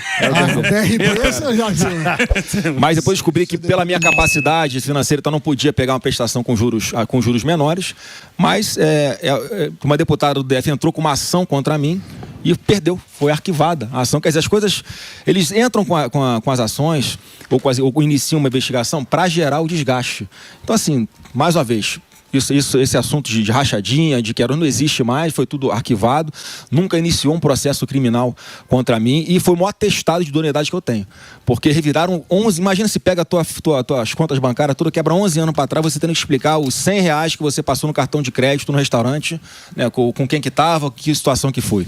Então isso foi feito, não tem uma pessoa, Sami, em todas essas que foram ouvidas, que disseram que eu pedia dinheiro em troca de empregar no meu gabinete, ou que já tinham me dado alguma coisa, nada, zero. Diferente, interrogados as diferente de hoje. Hoje, o que foi os escândalos do Lula do Petrolão? Cara, as pessoas devolveram R$1 bilhão, diziam que o Lula tinha conhecimento, diziam que davam dinheiro em caixa de sapato dentro do avião no aeroporto de São Paulo. Tem vídeo. Não, entendeu? Então, assim, completa, e tentam fazer uma equiparação das duas situações, que não tem absolutamente nada a ver, e eu acho que eu nunca tive, Sami, em 16 anos de vida pública, um problema com relação à polícia, com relação à investigação, com nada. Bastou meu pai se eleger presidente da República para começar o inferno na minha vida. Né? E eu tenho certeza que o alvo não era eu. O alvo era tentar fazer o presidente Bolsonaro refém, só que, como eu falei, a investigação começou no Rio de Janeiro, o Ministério Público do Estado do Rio de Janeiro, que não tinha nada a ver com órgãos federais, com o Supremo, igual muita gente fala isso, né? O Bolsonaro não fez um bom governo porque teve que proteger o filho. Mentira. A investigação era no Rio, a competência era do Tribunal de Justiça do Rio de Janeiro, é lá que foi tudo resolvido. Então não teve que o presidente Bolsonaro ter uma atenção para isso, para tentar assim, me proteger, me blindar de alguma forma. Então, agora, como candidato, tem que listar os bens, né? Tem que listar os bens. Tem que listar os bens. E tem alguns que abrem imposto de renda. Não, isso aí é obrigação. É obrigatório. Você tem que apresentar para a Justiça Eleitoral. Você apresenta a sua declaração de imposto de renda. Então tem uma explicação. É legal? Tem. Porque as a pessoas casa não sabem você comprou também. é financiada. Casa financiada. A rachadinha, então, foi arquivado. Porque foi arquivado. Não conseguiram agora. Eu não vivo do salário só de político, que é um salário maravilhoso. Mas como eu falei, tinha uma empresa. Eu sou advogado, advogo em muitas ações, isso me dá um retorno financeiro, né, quando eu tenho êxito. Então, assim, tá tudo muito fácil de explicar, mas assim, eu sei, né, que as pessoas têm má vontade, vão querer explorar de alguma forma para me atacar, mas isso já está precificado, vamos enfrentar. Posso só aproveitar então esse assunto, já que você falou de advocacia também, tem influência política. No Brasil, a gente sabe que o Pablo é o cara que vive nos Estados Unidos, tem o lobby, o cara vai lá, ele tem uma relação política. Como é que você acha que quebra esse sistema? Desde, fala, rachadinha, mensalão, petrolão, INSS, Banco Master. Como que você acha que a gente pode quebrar esse sistema no Brasil, onde o político que conhece alguém pode se beneficiar com corrupção? Botando as pessoas certas no ministério, você criando mecanismos de fiscalização como nós fizemos, né? Todo o ministério no governo do presidente Bolsonaro tinha um compliance. Todos os ministérios compliance individualizados. E tinha uma Controladoria Geral da União, que era o Wagner do Rosário, ministro, que inclusive agora é secretário do Tarcísio aqui no estado de São Paulo, que fazia um trabalho de fiscalização e ele mesmo identificava onde tinha indícios que podia ter coisa errada e já tomava providência. Por isso que não teve escândalo de corrupção. Compliance independentes. Compliance independente dentro de cada ministério. Então, assim, isso ajudou a garantir que o governo do presidente Bolsonaro não tivesse um escândalo de corrupção. Tentaram fabricar escândalo de corrupção onde não existiu. Então, eu acho que o caminho é esse, ele já mostrou que dá para fazer, e sempre com muita transparência ali e independência para esses órgãos de controle atuarem. Agora, o que a gente tem que olhar, mais uma vez, a gente tem que pensar como é que faz, porque não dá para admitir mais que você tenha hoje na Polícia Federal esse 1%, que parece um grupo especial do Lula dentro da PF, que fica chafundando a vida de todo mundo para criar narrativa falsa de ter desgaste eleitoral para eles permanecerem no poder. Isso aí é uma coisa que vai ter que ser enfrentada. Mas você acha que tem espaço no Brasil de fazer tipo o Milei? Porque, por exemplo, o Brasil, se você pegar o MEC tem 100 mil funcionários. Putz! O MEC, se você entra lá e fala, olha, eu cheguei aqui agora, eu sou ministro de Flávio Bolsonaro, eu vou arrumar o MEC. Eu vou resolver o problema do MEC. Não chega a merenda lá no dia seguinte. Por quê? Não, porque o MEC é grande. O Brasil é muito grande. O Brasil é aparelhado, né? É aparelhado, ele é grande. Muito, o Brasil é imenso. Tem como fazer, porque todo mundo pega o Milei. O Milei tem 40 milhões de habitantes. É o tamanho do estado de São Paulo, é menor, mudou lá. Tão aparelhado. Você acha que tem condição de ter esse choque, essa mudança no Brasil? Tem, porque na política o combinado não sai caro. Você precisa do Congresso Nacional para você aprovar muitas coisas, legislação, orçamento e tal. E você tem sempre aquela negociação de indicações políticas para ministérios. É só quando você traça uma linha no chão, como o Bolsonaro fez, até aqui eu vou, daqui é comigo. Então eu tenho muita clareza de botar para todo mundo com quem eu for conversar que tem ministérios que vão ter que ser escolhas pessoais minhas para dar jeito em problemas que são históricos no Brasil. Educação é um. Você tocou num ponto mais sensível ali, porque a gente, você olha hoje para a garotada, Emílio, você tem... O que os governos de esquerda fizeram ao longo do tempo? Eles priorizaram o ensino universitário. Bacana, tem que fazer. Mas só que tá chegando lá, bicho, advogado que não sabe ler. Sim. Engenheiro que tem dificuldade de fazer conta de matemática. É terrível. Um médico que não sabe ler uma bula direito. Quer dizer, tá tudo errado. A gente tem que inverter essa lógica. Vamos investir na educação, como o Bolsonaro criou, uma secretaria especial de alfabetização. Para quê? Para pegar essa garotada onde há 50% de evasão escolar, que é ali no ensino básico, e dar uma esperança para eles. A gente tinha programas de alfabetização de pessoas que eram analfabetos, jovens e adultos, que em 6 meses eles estavam alfabetizados. O governo Lula acabou com isso, cara. Quer dizer, e o Lula fala abertamente, Emílio, olha, as pessoas vão ficando mais inteligentes e param de votar na gente. Exato. Qual que é a análise que você fala? O cara não quer que as pessoas cresçam na vida, não quer que as pessoas se instruam, porque ele quer ficar no poder mantendo um bando de gente ignorante e acreditando nas mentiras dele. Então a gente vai usar nessa campanha muita verdade para esclarecer a população, e eu acredito que não vai haver censura conosco neste ano, como aconteceu em 2022. Você acha que não? Por quê? Eu acho que não, porque a composição do TSE é diferente. Havia ali um conluio que era comandado ali pelo presidente à época do Tribunal Superior Eleitoral. Cara, a gente era censurado previamente um monte de coisa. Aí, mentiras que eram contra Bolsonaro, ele tomava a decisão 2 dias depois. Quer dizer, o troço já tinha tomado conta do Brasil inteiro, aquela fake news já tomaram conta do Brasil inteiro. Aquele juiz, como é que um juiz, quando ele é tendencioso, ele faz? Vasco e Flamengo. O empate é do Vasco. Se ficar 0-0, o Vasco é campeão. Ele fica marcando falta no meio de campo. Encostou aqui, falta. Quer dizer, o outro time não consegue chegar na área do adversário. Então você veja que o juiz pode, usando a lei, interferir no resultado de um jogo. Claro. Que mais? Professor? Eu ia perguntar Você comentou do seu irmão Eduardo, que, nas suas palavras, está exilado nos Estados Unidos. Queria saber se essas manifestações feitas lá, acho que junto com o Paulo Figueiredo, que trabalhou aqui na casa, você acha que tiveram efeito positivo? Ou que num momento você deu uma declaração que estava feliz com o fim da lei que proibia, né, da Magnitsky? Na verdade, assim, o que acontece, Sam? Ali o Eduardo fazia um trabalho em que ele buscava levar informações ao governo americano do que estava acontecendo no Brasil. O Eduardo nunca pediu para que houvesse sanções em cima das nossas empresas. Ele pedia sanções em cima da Alexandre de Moraes por violar direitos humanos. E lá nos Estados Unidos tem uma legislação que garante, que permite que o governo americano processe ou tome medidas contra autoridades de outros países que estejam perseguindo pessoas americanas, cidadãos americanos ou empresas americanas, que era o que o Alexandre de Moraes está fazendo. O Elon Musk ele é investigado no inquérito da fake news. Sim. Para tentar atingir... Mas ele também está sendo processado na Flórida, né? O Alexandre, né? Pela empresa, parece pelo que eu li. Do Trump e a Roman.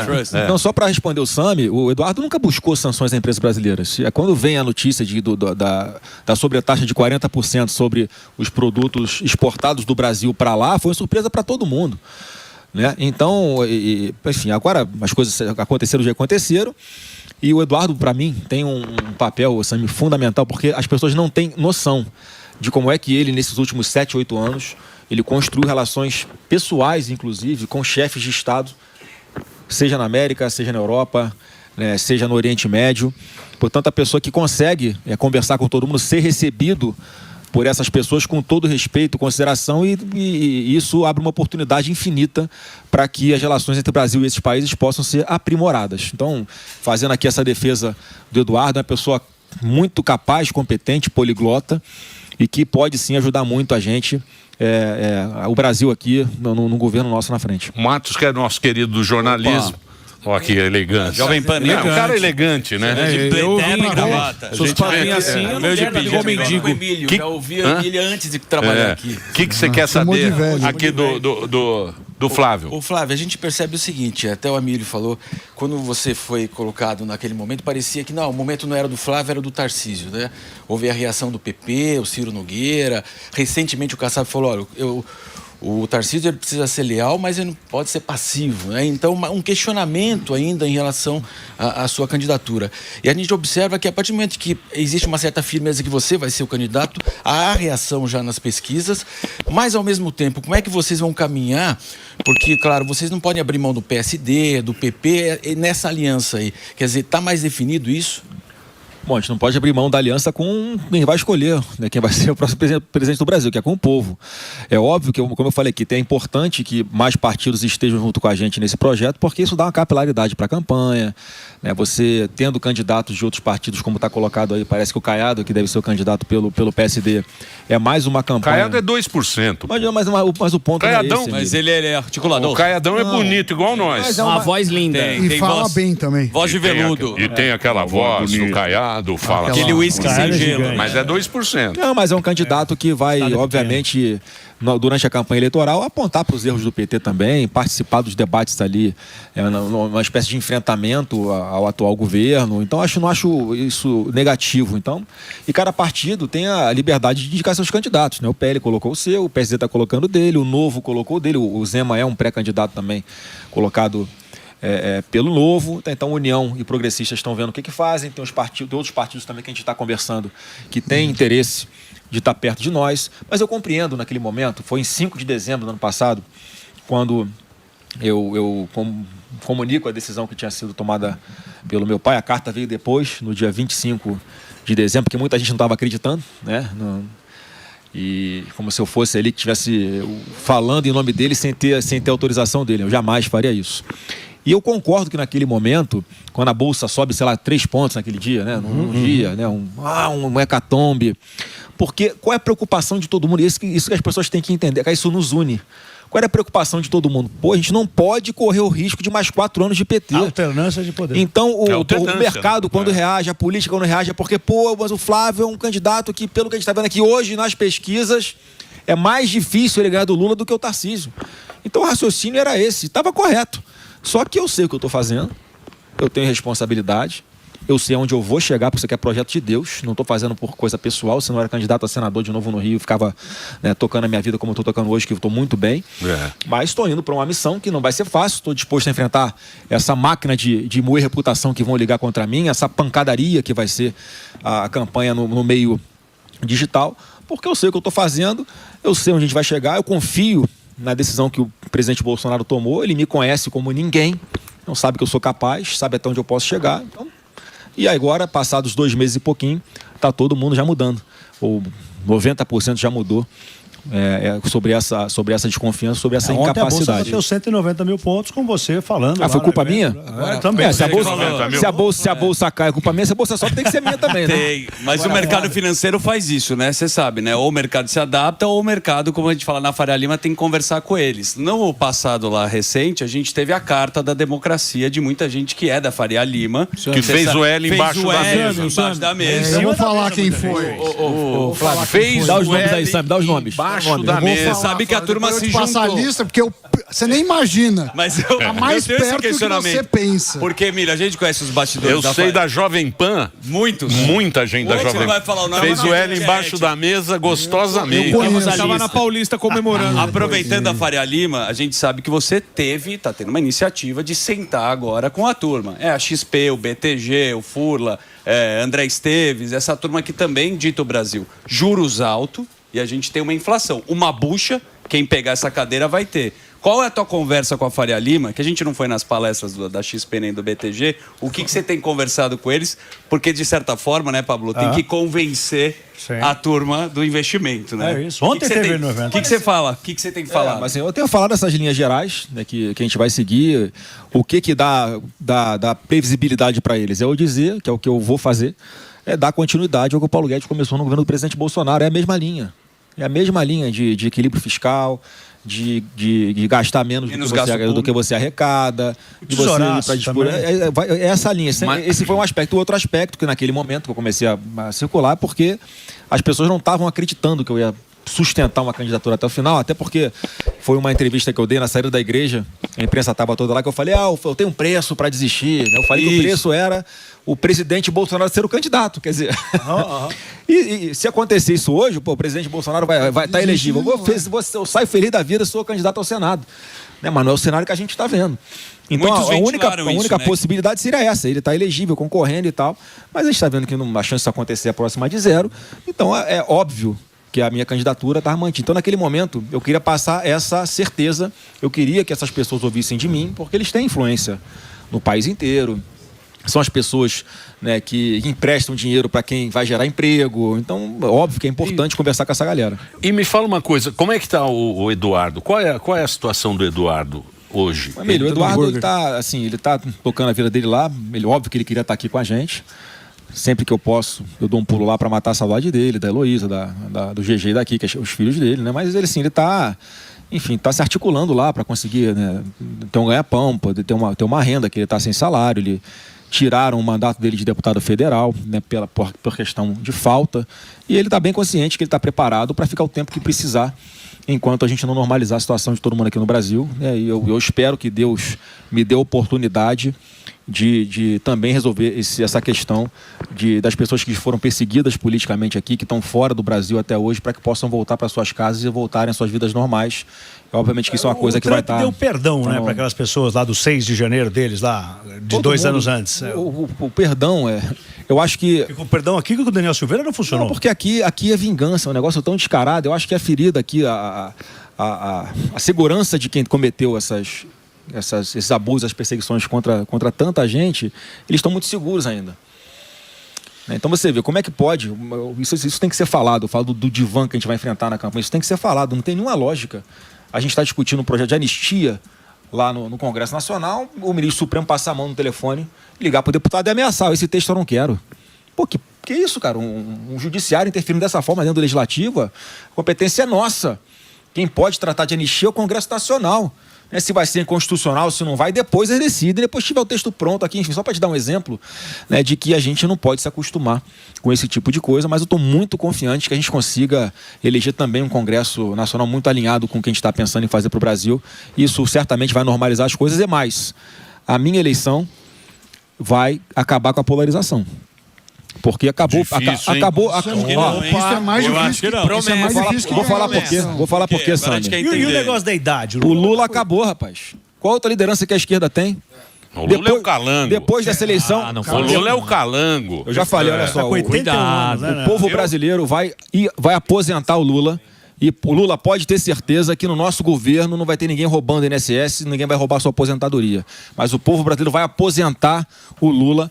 A esquerda não tem outras lideranças e a gente vai poder governar com muita tranquilidade, porque eles vão perder a força deles, vão perder ali o pouco que resta ainda de credibilidade e de aceitação em cima do Lula. Ele está batendo o pior índice da vida dele de aprovação, de aceitação. Quer dizer, ninguém mais cai na mentira do Lula.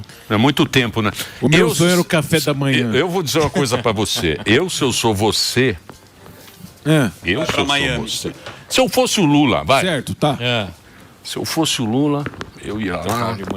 Colocar aquela camisa azul dele, aquele blazerzinho bonito chapéu, lá do Ricardo Almeida. Ó, é outro nível. Não, sem chapéu. Sem chapéu. Sem chapéu.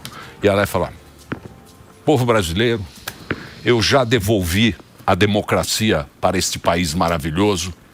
Vou me aposentar. Tchau, pessoal. Tchau, pessoal. Sigam em frente. Viva a democracia. Varadeiro. Toquem o par. Tô em Varadeiro. E embora Pra nos Varadeiro. braços do povo. Mas tem uma coisa que diferencia o Lula do Bolsonaro.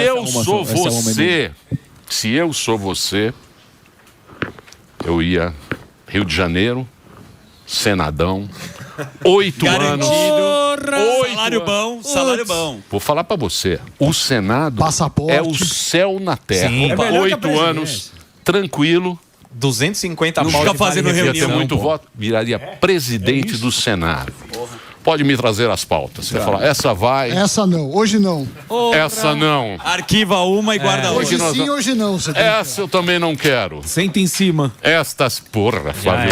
Porra, Deixa eu te Flávio. falar de coração aqui. Olha só que Sabe o que que diferencia? sentar no pudim, tanto pro Lula pra você, no pô. pudim. Porra, Sabe o que diferencia o Lula? não é? Morninho. Não é? Fala a verdade. Pudimzinho morno. Fala a verdade. Fica em casa. Você pudim é moleza. Puta, até me arrepiei agora. Vamos nós sair pro Senado. Emílio, eu não tô nessa pro projeto de poder, de verdade. Como Isso não? é uma coisa que diferencia o meu pai. Várias decisões que ele tinha que tomar, ele tomava com tranquilidade, porque no momento de pressão, eu não tenho apego a essa cadeira. Facilita a negociação para você não virar refém. E o Lula é o contrário. O Lula faz tudo para ficar na cadeira e manter um projeto, esse projeto de comunismo e socialismo que não deu certo em lugar nenhum do mundo. E eles insistem em fazer aqui enquanto vão enriquecendo, né, o grupo deles ilicitamente. Então, não é isso que me enche os olhos. Eu não sou pré-candidato a presidente da República por causa de poder, por causa de vaidade, que eu tenho o sonho de ser presidente da República, de verdade. Será? Porque todo mundo que senta naquela cadeira, Depois que inclusive você seu pai. Então eu vou te fazer Não, calma. Todo mundo que senta gosta muito. Reeleição é uma coisa que você vai tirar ou vai deixar? Eu já fico aqui de público, né, assino qualquer proposta lá para que o mandato de presidente da República seja apenas uma vez, que não caiba a reeleição. Ah, é? Porque eu acho que isso é saudável. 5 anos. Isso, 5 anos. aí, 5 anos, os detalhes você aí, discute, seis, mas o fato de não talvez poder se reeleger, eu acho que isso, sim, é saudável para o nosso país. Isso faz com que a pessoa que está sentada na cadeira de presidente da República possa tomar medidas que às vezes são amargas, ele possa tomar com tranquilidade, sabendo que ele não vai precisar defender esse ponto de vista na eleição alguns anos ali na frente. Então eu faço esse compromisso público aqui Olá. de assumir que eu vou ser contra a reeleição, assino proposta que tiver aí para... Mas com todo respeito, o Bolsonaro também falou da reeleição, né? A EBC também falou que ia acabar, também não acabou. E a EBC, o que você acha ele dessa prometeu TV? coisas que ele fez, né? O Banco Central independente, Sim, sim. em nomear Sem ministros dúvida. técnicos. Não, mas enfim, aí mas aí, às vezes, né? Mas é- é que a turma sempre pega o Mas que aí que você tá, promete e não faz. mas o Morgadão, essa pauta, por exemplo, não é ele que faz, não é o presidente da República, né? É o Senado, é o Congresso que vota, é uma alteração na Constituição. Então, se o Congresso não, se o Emílio, presidente do Senado, não pautar, não vai para voto. Mas eles não pautam. E não vai acabar, e não vai acabar com a EBC não, hein, velho? Sabe disso. Senão eu que acabo com você, te dou cadeirada, hein? Você quer assumir a EBC, é isso? Não vai acabar com a EBC não, hein, velho? Ele e o Sami. Ei, Saminho. Não sei, eu não tô sabendo sobre esse assunto. Você viu quanto o governo enfiou na EBC Eu agora? não tô sabendo Tão sobre esse pagando assunto. bem eu lá, falei Samir. pra acabar com a EBC antes. Estão pagando bem. O Sami que mandou o Quer ver currículo. outra coisa? Fundão também. Quero saber de fundão. E aí? E o fundão? Congresso, E as eu emenda? sou a favor de que volte a ter financiamento privado de campanha. Por que tem um fundão desse tamanho todo? Porque há uma hipocrisia aqui no Brasil de que empresa não pode doar dinheiro para candidato. Certo. O que acontece na prática, não é o meu caso, tá? Deixar bom. bem claro. Na prática, os caras dão dinheiro por fora. Sim. E aí tem que aumentar o fundo partidário para você poder fazer as campanhas. O PL ficou num tamanho gigante. Por mais que seja um fundo bilionário, inclusive, o fundo eleitoral e o fundão do PL, tem candidato pra caramba.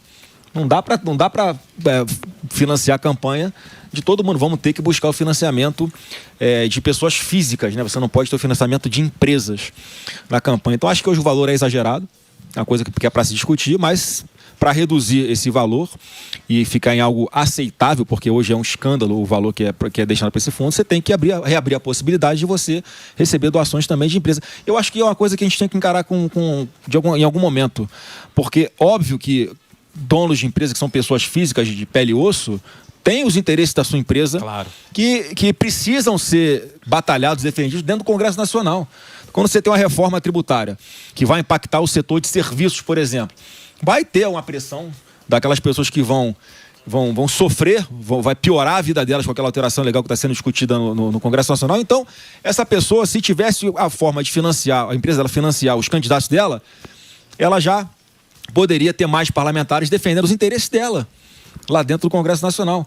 Uma coisa aberta, igual nos Estados Unidos, né? Eu sou a favor disso. Acho que a Netflix ela pode votar nos dois, ela dá dinheiro para os dois, democrata e republicano, né? Aqui no Brasil, o Telegram resolveu fazer uma campanha contra uma censura em Big Tech, por exemplo, né, em aplicativos de comunicação, e foram tirados do ar. O Alexandre Moraes deu uma canetada dos caras, quer dizer, você não pode nem defender uma ideia, um voto sim ou não no Congresso Nacional, que você pode ser punido. Mas está tudo errado. Ô, Flávio, você está falando que você vai manter os auxílios, né? A gente sabe que... Só que tem uma situação que metade do país está recebendo auxílio de algum jeito.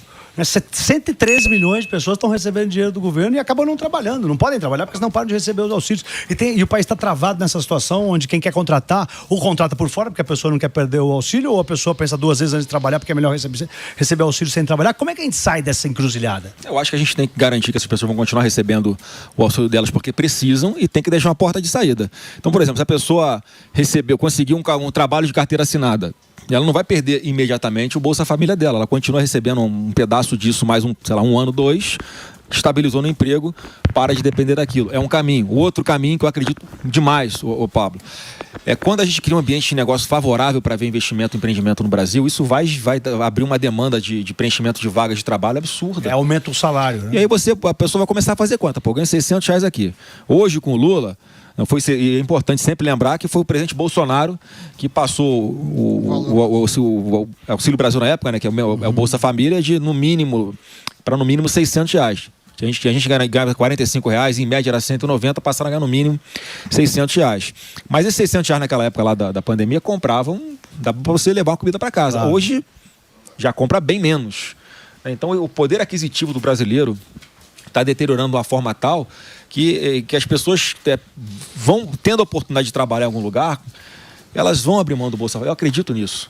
E a gente tem que trabalhar na qualificação delas.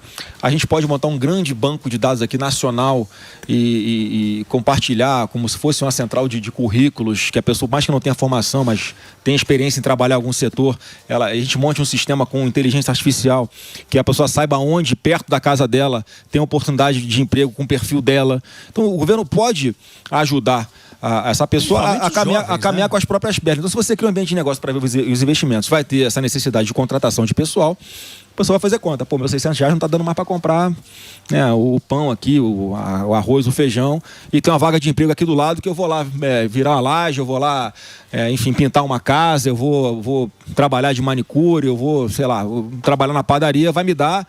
Em vez de R$600, vai me pagar 3, 4 mil reais. E ainda tem chance de crescer na vida. E é o mercado, né? Prosperar. Se a pessoa, mas diz que 90 milhões são atendidos. 113. 113 milhões. Na verdade, do país recebe algum tipo de bolsa. Essa conta, ela pega assim, as famílias que recebem, né? Então você faz uma estimativa de 4 pessoas por família. Ah, tá, entendi. E chega nisso aí, né? Mas não é tudo na isso, real, acho que são quase 19 milhões de famílias, né? A pessoa recebe e a sua família também é beneficiada. Ô Flávio, é mais difícil tirar isso. Mas ninguém está propondo tirar. Por isso que eu estou insistindo, Emílio, de falar que isso não vai acontecer da minha parte. Para trás. Não vou tirar. Agora vai ser sempre uma escolha da pessoa. Você quer deixar de herança para os seus filhos esses R$600? Que era? Você quer deixar de herança para os seus filhos? Então, tinha aquela ideia na época do Paulo Guedes, ele teve aqui, que era um outro, você podia fazer 2 tipos de acordo do trabalho. Ou você trabalhava na CLT, ou você tinha uma outra carteira. Era carteira verde e amarela. Você lembra disso? Era uma ideia bacana, mas não virou, né? Não andou no Congresso. Isso acho que foi emergencial, né? Não andou no Congresso a carteira verde e amarela. E a verdade era fazer algo que, como é nos Estados Unidos, por exemplo, onde a pessoa recebe por horas trabalhadas, né? Faz muito mais Trabalhou, sentido. recebe, não trabalhou, não recebe. E nesse modelo, e assim, ia ser uma escolha. Você quer nesse modelo aqui que você está propondo, você quer continuar a CLT, a critério do trabalhador. E nesse modelo, obviamente, a maior parte do salário fica com quem trabalha, não fica com o governo. É isso aí. Que o governo fica com tudo, né? Gostoso. Ele é o intermediário, né? Maravilha. Maravilha. Flávio, o que eu queria te perguntar é o seguinte: você, melhor do que ninguém, você sabe que assim, a família Bolsonaro é adorada, amada por muitos, mas também é odiada por muitos, né? E a gente vê aí que seu pai até hoje sofre as consequências de um atentado que acabou sofrendo. Nas campanhas, você vai pra rua mesmo assim? Tá de boa, sem medo? Vou pra rua, obviamente com a segurança reforçada. Eu tenho a preocupação de que não terminar o que, né, vou fazer melhor do que fizeram contra o meu pai. Eu tenho essa preocupação, minha família tem essa preocupação. Eu já estou tomando providências, mas não tem como. Eu tenho isso também. Eu gosto de fazer campanha. Pô, eu gosto de ir pra rua, eu gosto de estar no meio da galera, eu gosto de descer. Povo, né? Não, mas igual o velho não tem. É a segurança que se vive. Não vem, não. Vai comer igual pastel, velho. É normal. Eu lembro do velho. Nunca mais vou esquecer. Caldo de cana. Ele tomando uma coca caçula. Eu não sei onde ele arrumou aquela Coca-Cola. Garrafa velha. Ele jogando sinuca, aquela mesinha Sim, assim. a mesa toda torta. E tomando uma Coca. Falei, onde esse cara arrumou uma Coca-Cola caçulinha? Todo mundo com saudade dele voltar a fazer. Ele é Bolsonaro. Se você ganhar, você volta aqui no Pânico, porque Vou voltar com ele aqui, ó. Vou sentar com ele aqui nessa bancada. Você sabe o que ele tem, cara? Ele é autêntico, né? O velho Bolsonaro é um cara autêntico e a gente gosta de ver autenticidade nas outras pessoas. Gente autêntica. E principalmente no momento em que você precisa muitas máscaras, você precisa se colocar muito. Ele sempre foi um cara, ele manteve o pensamento dele, os valores dele até o fim. Isso eu acho que o povo reconhece nele, né, o Flávio? Conhece, Emílio, e na verdade o sucesso dele começa quando as pessoas começam a assistir os vídeos dele no YouTube, ele falando o que ele pensa de verdade. E de uma forma que sempre foi muito distorcida e censurada pela grande mídia. Então quando o cara acessa a internet, tem um maluco que tá falando uma coisa que eu penso, que eu concordo. Isso foi se multiplicando. É por isso que a marca dele, que para mim, o eleitor, na hora de escolher um candidato, ele considera muito isso. Né? Ele quer enxergar a verdade, ele quer enxergar a credibilidade, como você falou no início do programa aqui, no candidato dele, e o Bolsonaro transpira isso, exala isso. E acho que até demais. Chega no momento que usam contra ele a super sinceridade dele. Né? Mas enfim, ele é desse jeito e se Deus quiser, em breve sai dessa situação. Bom, espero que você volte. Os candidatos, quando tiver o negócio da eleição, quero agradecer você ter vindo aqui hoje. Eu agradeço, desculpa demorar tanto pra ter vindo. Paulinha, desculpa. A Paulinha sempre ela... A Paulinha tá feliz. A Paulinha tá muito feliz. Parabéns pra Paulinha que conseguiu o Flávio aqui. Boa. Dando essa entrevista aqui pra gente. Os outros candidatos, lógico, na época das eleições serão convidados também, e na época da eleição a gente vai também te ferrar, né? Vai falar pra cacetar. Você vai chegar aqui... Perguntas pinga-fogo.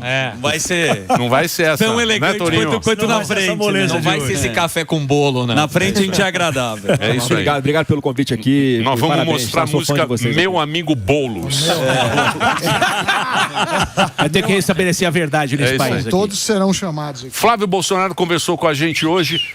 A entrevista continua aí nas redes para você, e você tem a rede social dele, que é @Flávio Bolsonaro, para você seguir, pré-candidato à presidência.